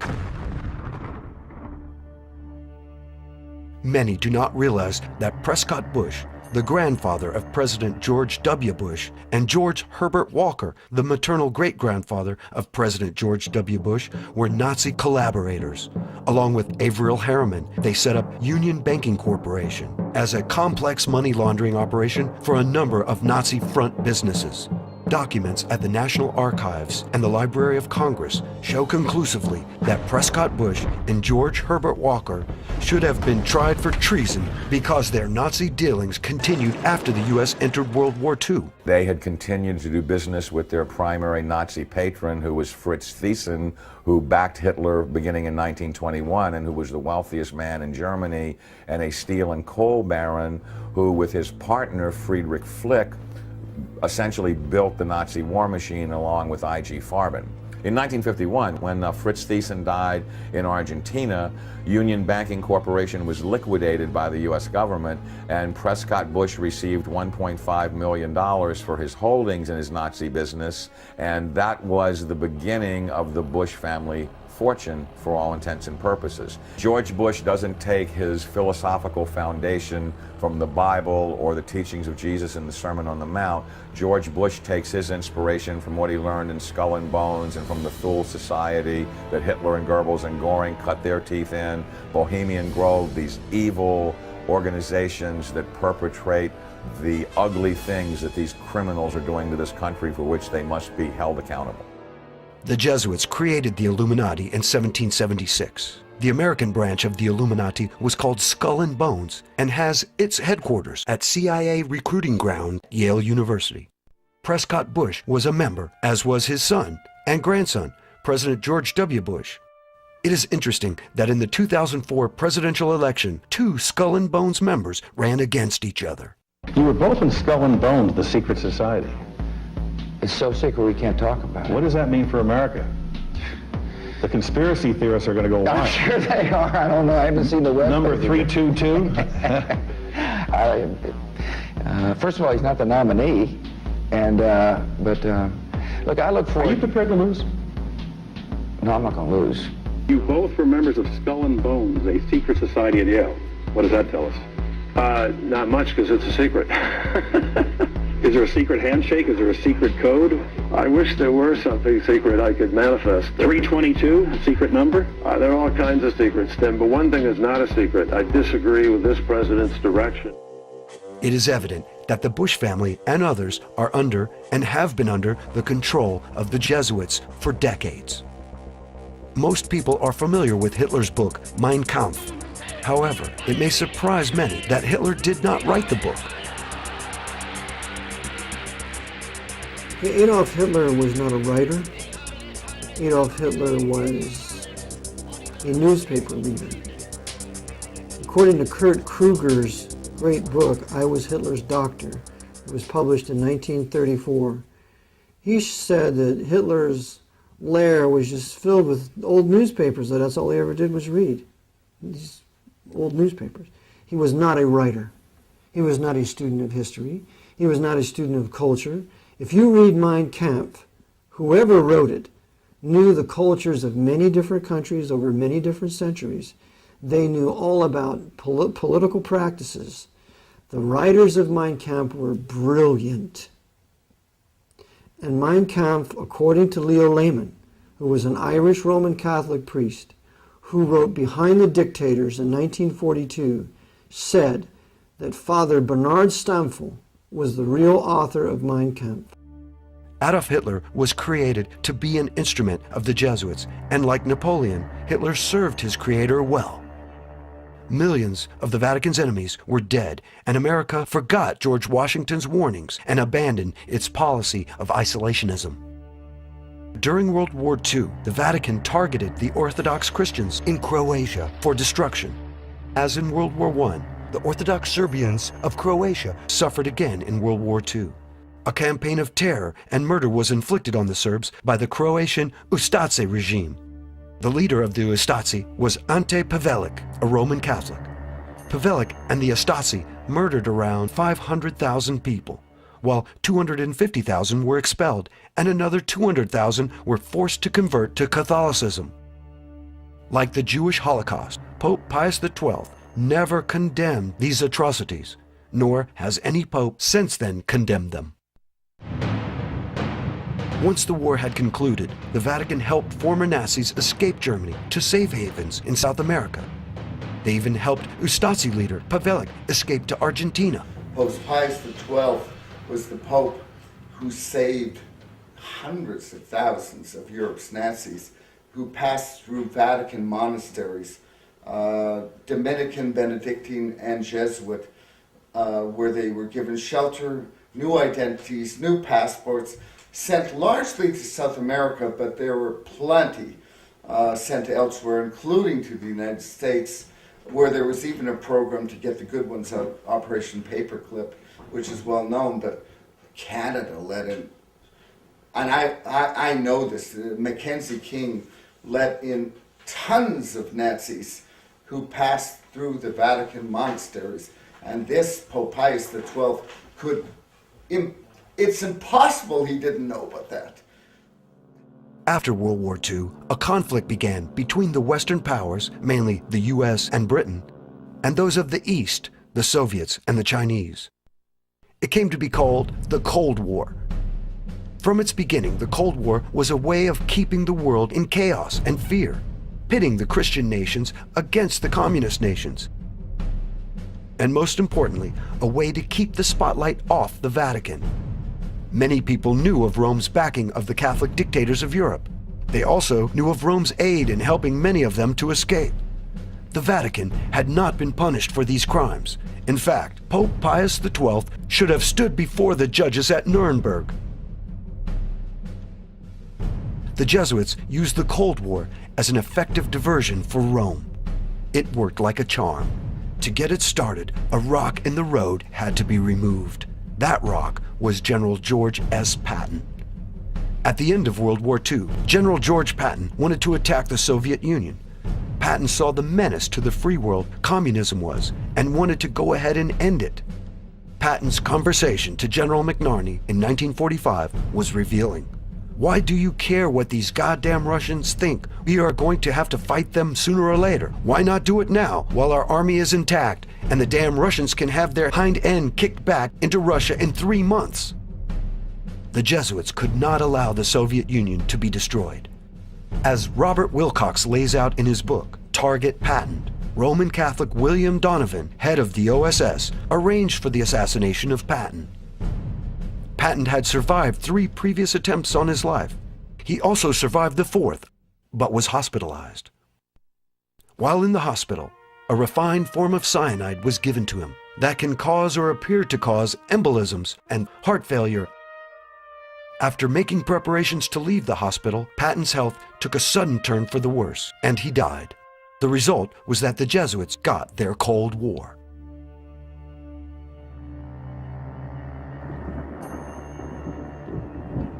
During the Cold War, the activity of 2 U.S. presidents, John Kennedy and Ronald Reagan, reveals much about the power of the Jesuits. John Kennedy was a Roman Catholic who turned against the Vatican and the Jesuits. Kennedy decided to be his own man, take his own counsel, and not take orders from Rome. He turned out to be a liberal Catholic, which is just as obnoxious to the Vatican as a Protestant or any heretic. Kennedy began to pull out of Vietnam. He ordered the Treasury Department to print money and not go through the privately held Federal Reserve. And he had plans for a new invasion of Cuba. See, Kennedy wanted Cuba back from Castro. The big lie is that Kennedy, he canceled the orders. He didn't cancel the orders. McGeorge Bundy canceled the order for the air cover in the Bay of Pigs. That's according to Fletcher Prouty in his book JFK. And on the USS Essex, which was an aircraft carrier there, that the captain was told not to give any air cover to the invading patriots there in Cuba.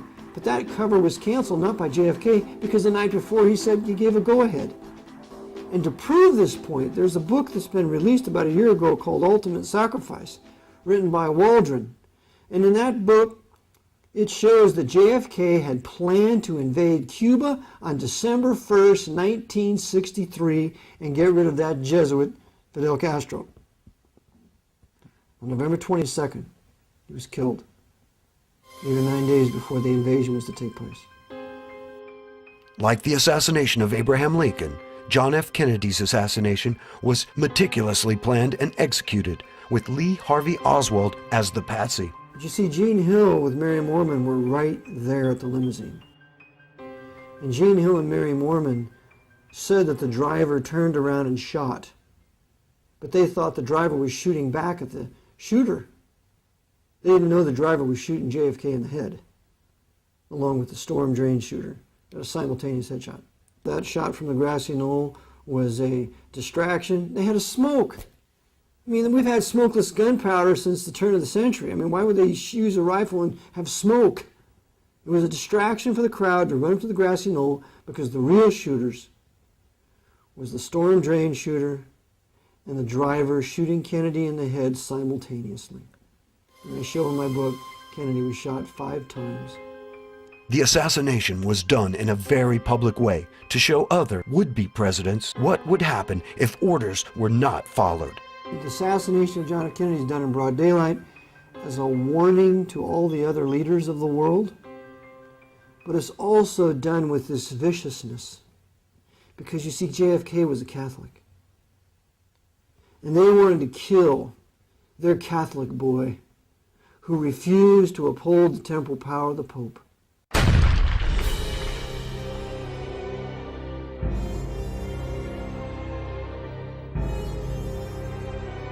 So they killed him viciously and cruelly as a warning to any other Catholic who would dare trammel the temporal power of the Pope.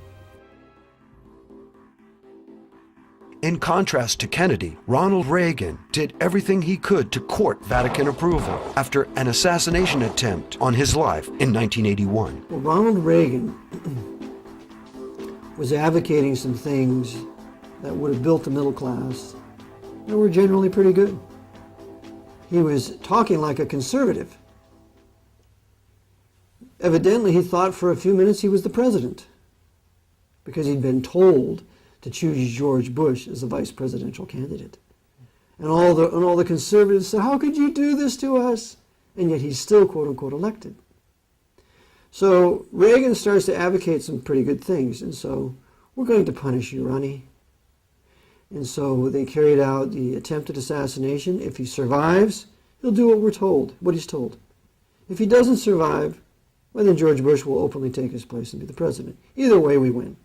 So Jerry Parr, the Secret Service agent, shoots Reagan inside the vehicle and makes it look like Hinckley is the one who shot him. Hinckley did not shoot Reagan.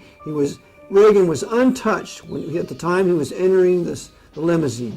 He was shot inside the limousine by a Secret Service agent, and then, phenomenally enough, a Jewish doctor saved his life. So Bush was a part of this, of course. He was not openly made the president, but he was secretly the president during the entire 2 terms of Ronald Reagan. President Reagan has come to fulfill the greatest moment in the history of this conspiracy, because no other president has come as close as President Reagan with the Vatican, and even not even John F. Kennedy. What that means is they have done to President Kennedy, to President Reagan, what they were not able to do even through a Roman Catholic president. In 1984, Reagan established diplomatic relations with the Vatican. Not since 1867 had there been any official contact between the 2 countries. That relationship was formally restored by the worst president America has ever been disgraced with, our greatest traitor, Ronald Reagan. When he restored diplomatic relationships with the Vatican, formally recognized the sovereign state of Vatican City as a nation, and now America can enter into a concordat with the Pope, as warned by ex-Jesuit Alberto Rivera for many years. Ex-Jesuit priest Alberto Rivera also revealed a secret concerning the inauguration of Ronald Reagan that some noted at the time, but few fully understood.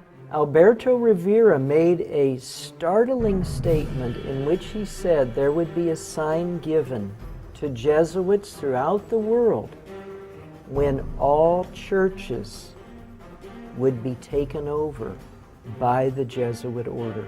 The sign was to be when a president of the United States took his oath of office facing an obelisk. For the first time in U.S. history, the swearing-in ceremonies were moved to the west front of the Capitol, and President Reagan faced the Washington Monument. After Reagan's presidential reign, the Berlin Wall came down in 1989, and the Cold War ended. However, instead of greater freedom, nations around the world found their governments becoming more repressive. Terrorism became the new foe, and the United States and other Western governments pledged to fight this new enemy at all cost. That included taking away all God-given rights from the people in order to bring about supposed peace and safety. In America and elsewhere, many noted that the government knew about the terrorist attacks in advance, but failed to stop them. In fact, it is now painfully obvious that the government allowed these attacks to occur. Unfortunately, the American people find themselves in the same situation and making the same mistake that the Southern people made before the war between the states. In the 1800s, the South, like the North, had Jesuit-controlled Freemasons and coadjutors in key religious, political, and military positions. Many newspapers were also under Rome's control. These men and media outlets created the agitation towards war. As the slave issue escalated, pushing the South towards secession, the Southern people fully expected God to be on their side. However, like America today, the people of the South failed to understand they were not on God's side. The South did not practice biblically sanctioned slavery.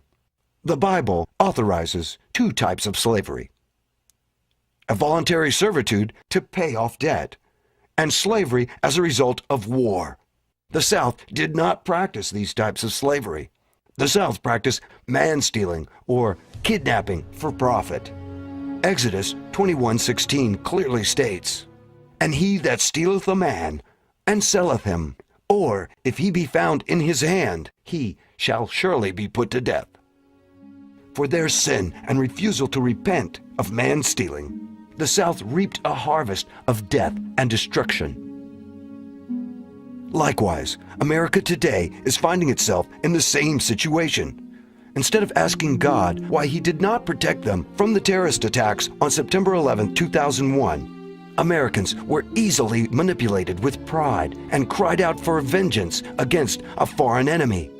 A vengeance that brought multi-billion-dollar profits to the death industries by promoting endless war. Instead of asking God what they had done to offend Him and lose their blessed state, the American people are seeking answers and solutions from politicians, false prophets, and economic wizards. For the most part, the American people do not see a correlation between turning their backs on the God of the Bible and the disasters that have come down upon them.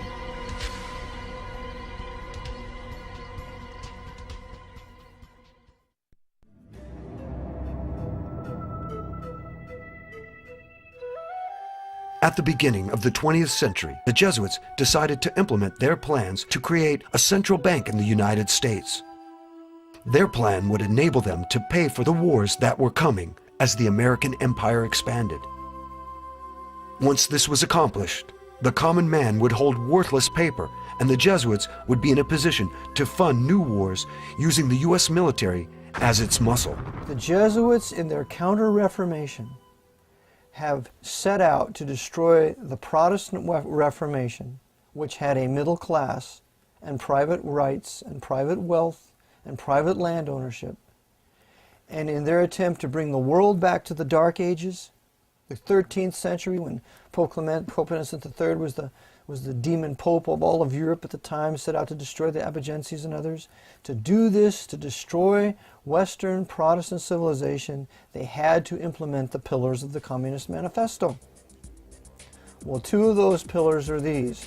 The national credit would be in the hands of the federal government. So therefore, the credit of this country is in the federal government as extended by the Federal Reserve Bank, which is a private bank. Lewis versus U.S. tells us this in a federal case. So this private Federal Reserve Bank, which is controlled by the Vatican through its various orders, particularly the old crusading orders like the Knights of Malta and the Knights Templars, which are today high-level Freemasons, they have put upon us this horrible Federal Reserve Bank, which is the Pope's bank, to finance all the Pope's crusades since no later than the Spanish-American War of 1898 to the present. In order to create this central bank, certain obstacles had to be overcome. First, those opposed to a central bank would need to be removed, and secondly, the law would need to be changed, or simply appear to be changed. To deal with the troublesome individuals who opposed a central bank, the Jesuits spared no expense. They built a ship of death called the Titanic. The sinking of the Titanic was the design of the Jesuit order to get rid of the opposition to the creation of a central bank in the United States. And the men on the Titanic were opposed to a central bank. They had to die.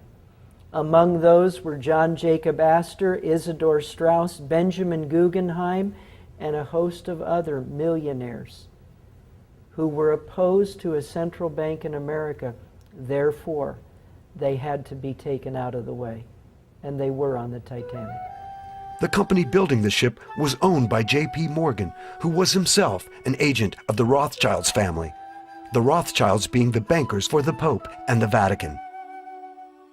The main Jesuit targets were brought on board. The captain of the ship was Edward John Smith. It appears from his actions that Captain Smith was a Jesuit coadjutor, that is, a Jesuit who has taken the oath but does not wear the robes.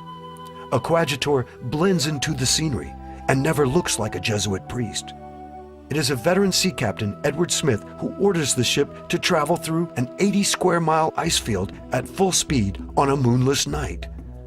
There had been over 8 telegrams warning the captain of the danger. He's warned 8 times, slow the ship down, slow the Titanic down, you're going too fast. Not once stopped. Knew there was an iceberg field up ahead, knew that he should have slowed down, but didn't. And so you look and you say, how was it that this man could go headlong into a field of icebergs and not slow the ship down, not be more careful? The only conclusion you can draw is, as a coadjutor of the Jesuit order, right through the line, the chain of command, he was told, sink the ship. And he did. On board the Titanic, and this is all documented in a National Geographic video that was put out in 1986. You can go to your local library and they'll either have it on hand or they can get it on library loan. But on that videotape, it shows that as the Titanic was coming up along the coast of England, it had various stops. And at one stop, a Jesuit priest got on board. His name was Francis Brown.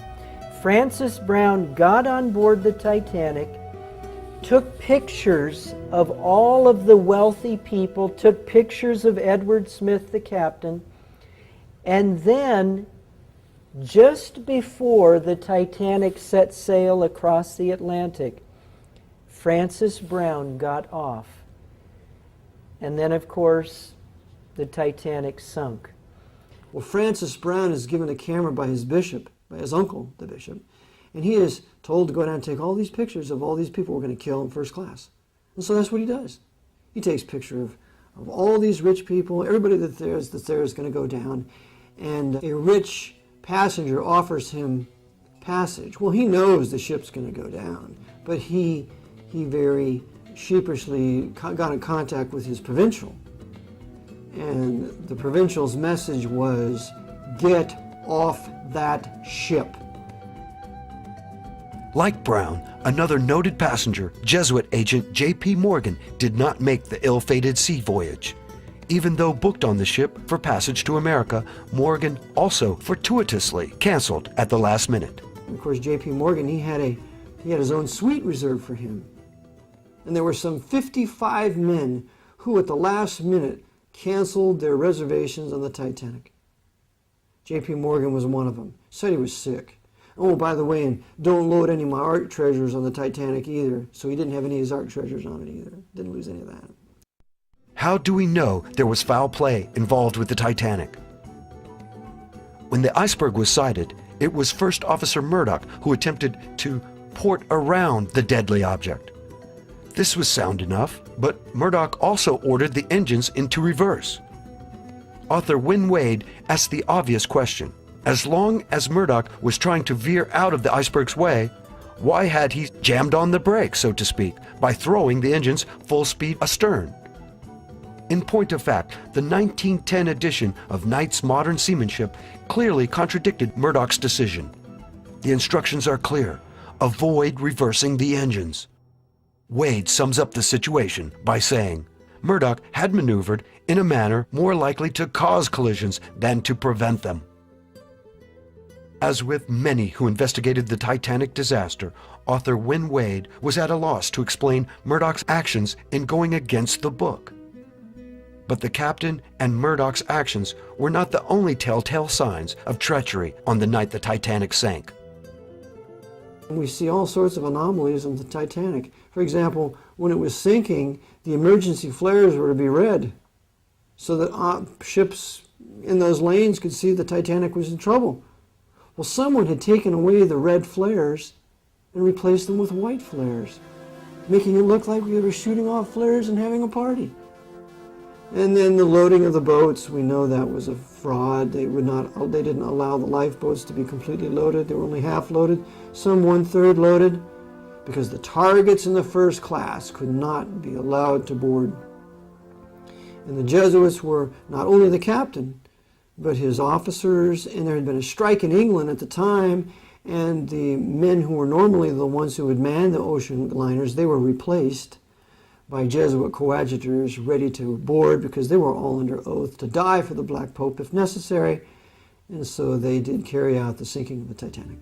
But how is it possible that men will commit suicide as Captain Smith and some of his hand-picked crew obviously did? We have to understand that these men have died to their own self-will. And so they have completely been emptied of their own personalities, and upon the order of their commander will do exactly what they're told. There's no such thing as a disobedient Jesuit. This serves as a warning to all the other men of power, not only in our country, but in England and Europe.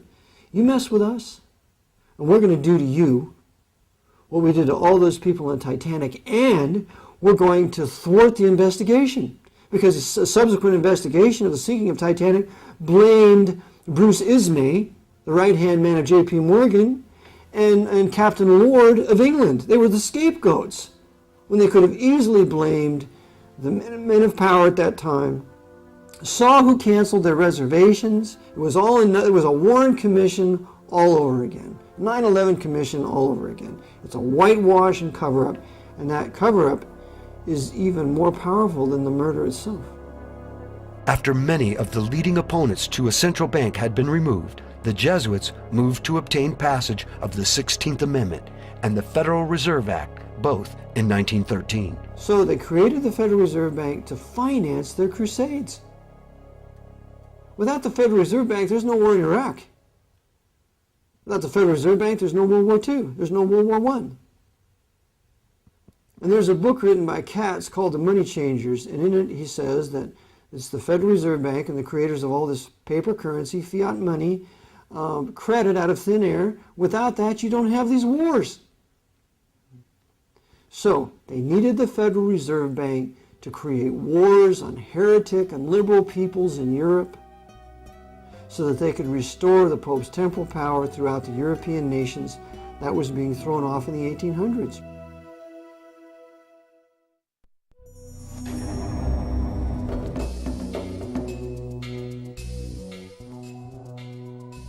Besides instigating wars and controlling the banking industry, the Jesuits have spent a great deal of time and effort attacking and undermining their number one enemy, the Bible, specifically the King James Bible.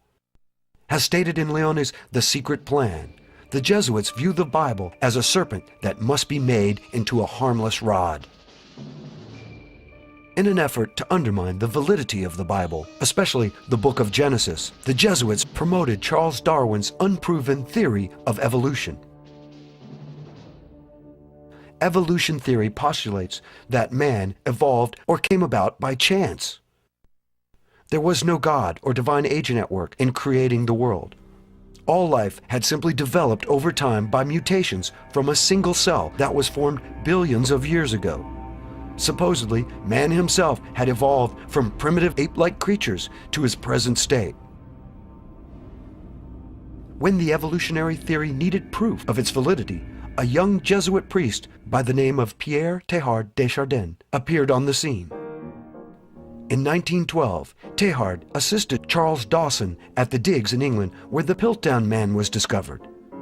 This so-called missing link convinced most of the world that mankind had evolved from more ape-like creatures. It was not until 40 years later that the Piltdown Man was discovered to be a hoax. Philip Johnson, in his book Darwin on Trial, has this to say. Many persons familiar with the evidence, including Stephen Jay Gould and Louis Leakey, have concluded that Teilhard de Chardin was probably culpably involved in preparing the Piltdown fraud. By the time Piltdown Man was exposed, a generation had been indoctrinated into the belief that the evolutionary theory had a solid foundation in science. The truth of the matter is that the evolutionary theory is questionable or bad science, with no solid foundations in truth. To illustrate this fact, let's look at an exchange between author Luther Sunderland and Dr. Colin Patterson. Luther Sunderland was a creationist author and exponent. In 1978, Dr. Patterson, a senior paleontologist at the British Museum of Natural History in London, published a book entitled Evolution. Sunderland wrote to Dr. Patterson and asked why the preeminent evolutionist had not included any pictures of transitional fossils in his book. Dr. Patterson candidly replied, "I fully agree with your comments on the lack of direct illustrations of evolutionary transitions in my book. If I knew of any, fossil or living, I would certainly have included them. You suggest that an artist should be used to visualize such transformations, but where would he get the information from? I could not, honestly, provide it, and if I were to leave it to artistic license, would that not mislead the reader?" Like a bombshell, this statement by Dr. Patterson hit the evolutionary world and enraged it. Patterson sought to pacify his evolutionary colleagues, but he never recanted. To those who had a modicum of common sense, it was evident that the evolutionary emperor was not wearing any clothes. Evolution was just a theory that had no hard evidence to back it up. In his 1996 book, Darwin's Black Box, Dr. Michael Behe made this rather pointed observation. In the face of the enormous complexity that modern biochemistry has uncovered in the cell, the scientific community is paralyzed. No one at Harvard University, no one at the National Institutes of Health, no member of the National Academy of Sciences, no Nobel Prize winner, no one at all can give a detailed account of how the cilium, or vision, or blood clotting, or any complex biochemical process might have developed in a Darwinian fashion. But in spite of this and other overwhelming evidence that the evolutionary theory had no foundation in fact, the Vatican came out with an extraordinary statement. On October 22, 1996, the same year as Behe's book, Pope John Paul II issued a statement to the Pontifical Academy in which he said, "New knowledge has led to the recognition of the theory of evolution as more than hypothesis." This endorsement of evolution showed the true nature of the Vatican. The God of the Bible had to be denied and relegated to the past. The Jesuit plan to cast doubt on the Bible as God's word of truth had come a long way. But Darwin's theory of evolution was not their greatest achievement in undermining biblical authority. The Jesuits set in motion an attack on the original Greek text of the Bible. The New Testament was written in Greek.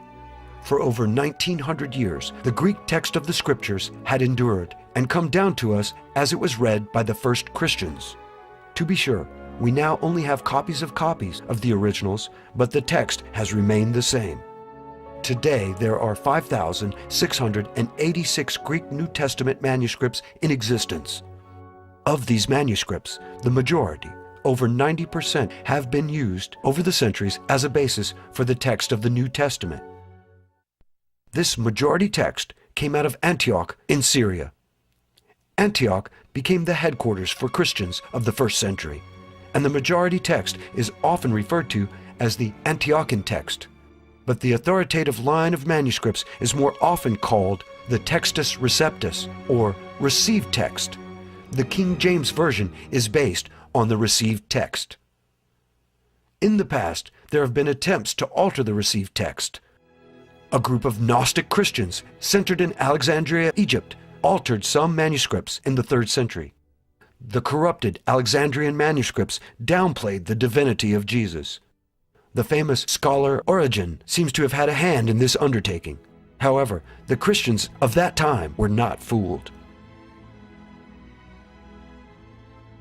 In the 4th century, another attempt to pass on these same corrupted manuscripts was led by the Roman Catholic scholar Jerome.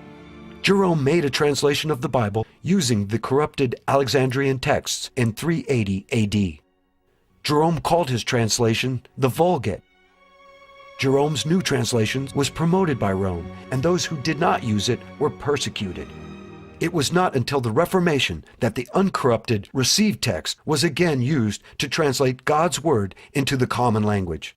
The result was such translations as Luther's German New Testament of 1522, Tyndale's English New Testament of 1526, the Geneva Bible of 1560, and the King James Bible of 1611. Since 1611, the King James Bible supplanted other English translations to become the most revered and cherished translations of Protestant Christians throughout the world. Then, in the late 1800s, two men worked to change that. These two biblical scholars were Brooke Foss Westcott and Fenton John Anthony Hort. Westcott and Hort created a new critical text based on the theory that the New Testament was preserved almost perfectly in the two oldest manuscripts, the Sinaiticus and the Vaticanus. The Sinaiticus manuscript was discovered in 1844 in a Roman Catholic monastery. Facsimile copies of the Vaticanus manuscript were brought out of the Vatican Library in the late 1800s. Both of these manuscripts were from the corrupted Alexandrian line. Using these two manuscripts as a foundation, Westcott and Hort began to put together their Greek text of the New Testament in 1853. In 1881, they completed and published their work. According to Westcott and Hort, now for the first time, the true text of the New Testament was available to believers. Significantly, it is from the Westcott and Hort Greek text that many modern Bible translations have been produced. And what has been the effect of this change to those in the pews listening to the Word of God? With regard to John 1:18, we read in the King James Version, "No man hath seen God at any time. The only begotten Son, which is in the bosom of the Father, he hath declared him." The same verse in the New International Version, based on the Westcott-Hort text, reads, "No one has ever seen God, but God the one and only, who is at the Father's side, has made him known." Despite the somewhat confused rendering in the NIV, the change really amounts to altering only begotten Son to only begotten God. The appearance of this alteration in a small body of text originating from the veritable capital of Gnosticism, Alexandria, would suggest that the Gnostics made their mark in these texts and at this verse. Gnostics saw matter as evil and spirit as good. God was spirit and could not be involved with wicked matter or flesh, especially in the conception of a child. To Gnostics, the virgin birth was an impossibility. Another example of the corrupt influence of the Alexandrian manuscript was found in Acts 2:30. King David is spoken of in this verse as, "Being a prophet and knowing that God has sworn with an oath to him, that of the fruit of his loins, according to the flesh, he would raise up Christ to sit on his throne." The same verse in the New International Version, based on the Westcott-Hort text, reads, "But he was a prophet and knew that God had promised him on oath that he would place one of his descendants on his throne." This is a clear-cut example of the removal of a biblical statement concerning the literal incarnation and physical descendants of Jesus Christ from David. This is in line with many Gnostic systems, which viewed Christ as a purely spiritual being, an aeon emanating from the everlasting. The reading presented in the traditional text, where Christ in the flesh is said to be in physical descendants from David, would be antithetical to these speculative systems. There are many other examples that can be used to illustrate the point that the Westcott and Hort Greek text holds contrary views to the doctrines and teachings of the majority of the existing Greek manuscripts. Unfortunately, most Christians today are ignorant of this and still rely on the corrupt Westcott and Hort Greek text. Since they have had such an impact on the biblical text from which many modern translations come, it might be helpful to know more about Westcott and Hort. Supposedly, these men were Protestants. Specifically, they were Anglican or Church of England scholars. Moreover, unlike what one would expect from a believer in the truth of the Word of God, Westcott did not believe that the first 3 chapters of Genesis should be taken literally. In a letter to Hort, Westcott stated, No one now, I suppose, holds that the first 3 chapters of Genesis, for example, give a literal history. I could never understand how anyone reading them with open eyes could think they did. Westcott also doubted the miracle stories in the Bible. He stated, "I never read an account of a miracle, but I seem instinctively to feel its improbability." But even more telling is Westcott's devotion to John Henry Newman. Newman, along with several other Church of England clergymen, began the Oxford movement in 1833. The purpose of this secret movement was to reunite the Church of England with the Roman Catholic Church. That same year, a clandestine meeting was held in Rome between John Henry Newman, Richard Froude, and Monsignor Wiseman.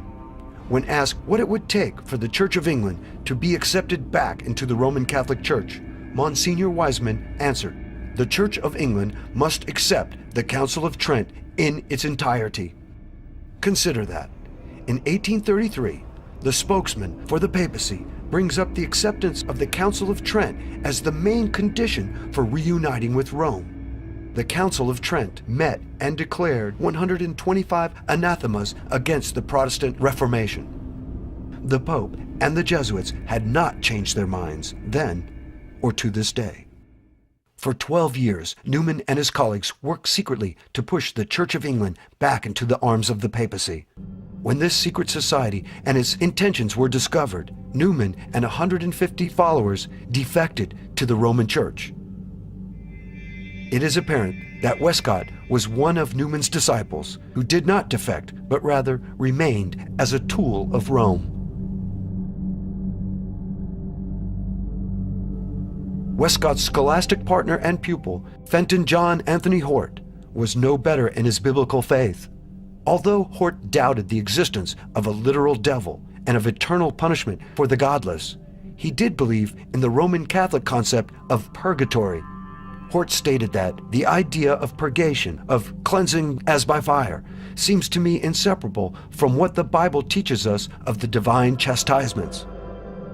Hort also adhered to the Roman Catholic teaching of baptismal regeneration.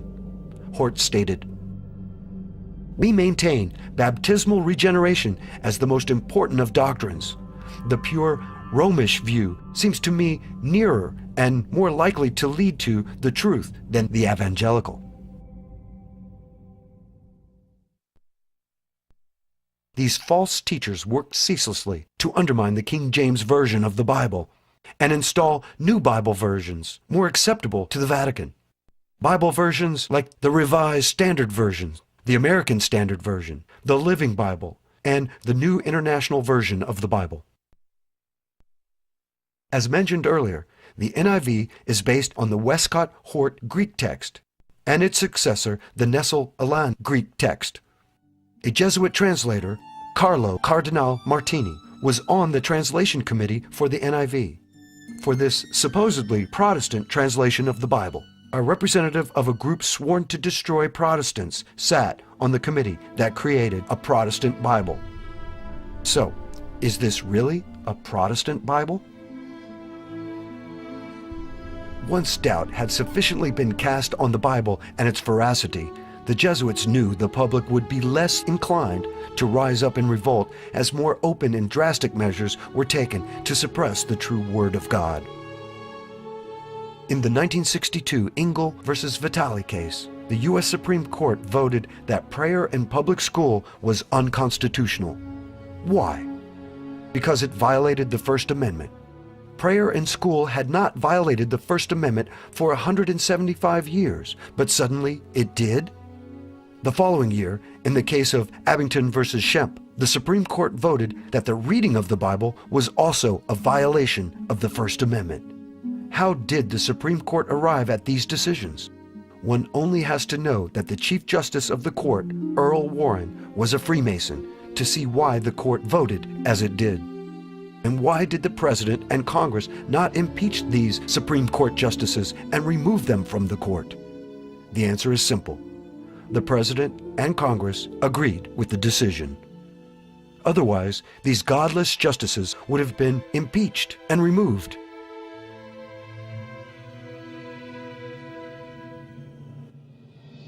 How did this happen?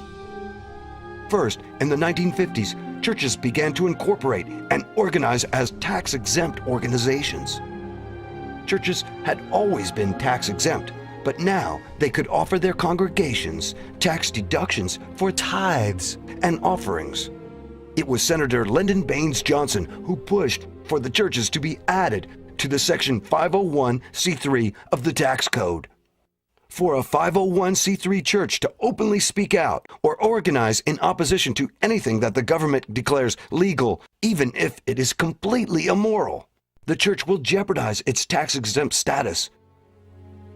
The 501c3 has had a chilling effect upon the free speech rights of the church.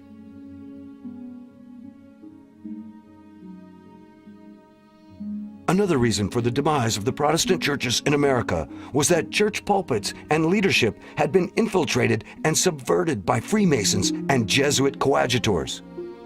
It was at this time, the late 50s and early 60s, that the Second Vatican Council met and set new goals for achieving old purposes. Vatican II fits right in harmony with the Council of Trent, because what you have is at Trent, the Catholic Church said, we will not compromise with Protestantism. And so between Trent in the 1540s and Vatican II from 1958 to 1963, you have Jesuit infiltration of all the churches, so that finally by 1958 to 1963, there's been enough infiltration done, and enough of the messages of those churches have been watered down. So now Rome comes in with the ecumenical movement. That's what John the 23rd did at Vatican II. It was, let's bring all the churches together now, but it's not under Protestantism, it's not under biblical truth and principle, it's under Rome. And it's under Roman tradition and Roman authority. That's all Vatican II was. So Vatican II fits right in harmony with Alberto Rivera and his statement that all the churches by 1981 were completely taken over.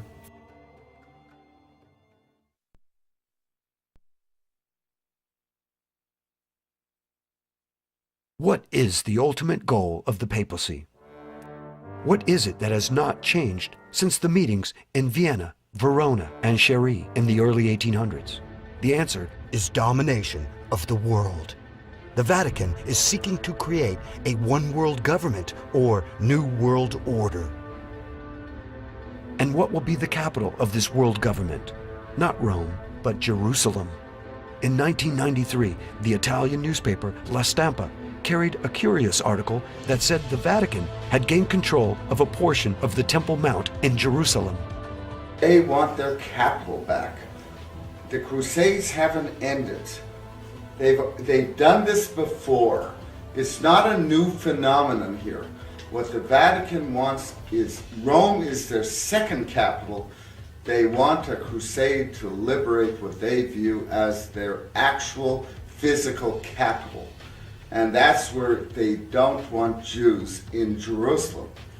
What they're trying to do with this war now is take an eraser to all of these countries, right? Now you have no more countries. One massive trading bloc, right? In the middle of this, you've got a city that is revered big time. The papacy has wanted to move from Rome to Jerusalem ever since the very first crusade. They still want to do that. And how do we know this? We know this because a person named Marc Halter, the French intellectual friend of Shimon Peres, gave an interview in a now defunct magazine, Israeli magazine Shishi, where he said in May of 1993, I delivered a letter to the Pope, Shimon Peres, promising the Vatican East Jerusalem. And he gave a few details. East Jerusalem would be policed by the UN. The Vatican would get control of all holy sites of all religions. And the PLO would get a state within this enclave. The Vatican gets the holy sites and the UN gets to police the place. And now we've got two magazine confirmations. And Arafat agreed to this. According to La Stampa, 3 days before the signing of the Declaration of Principles. Arafat agreed to the deal. And then when he didn't get the deal, the terror started in earnest.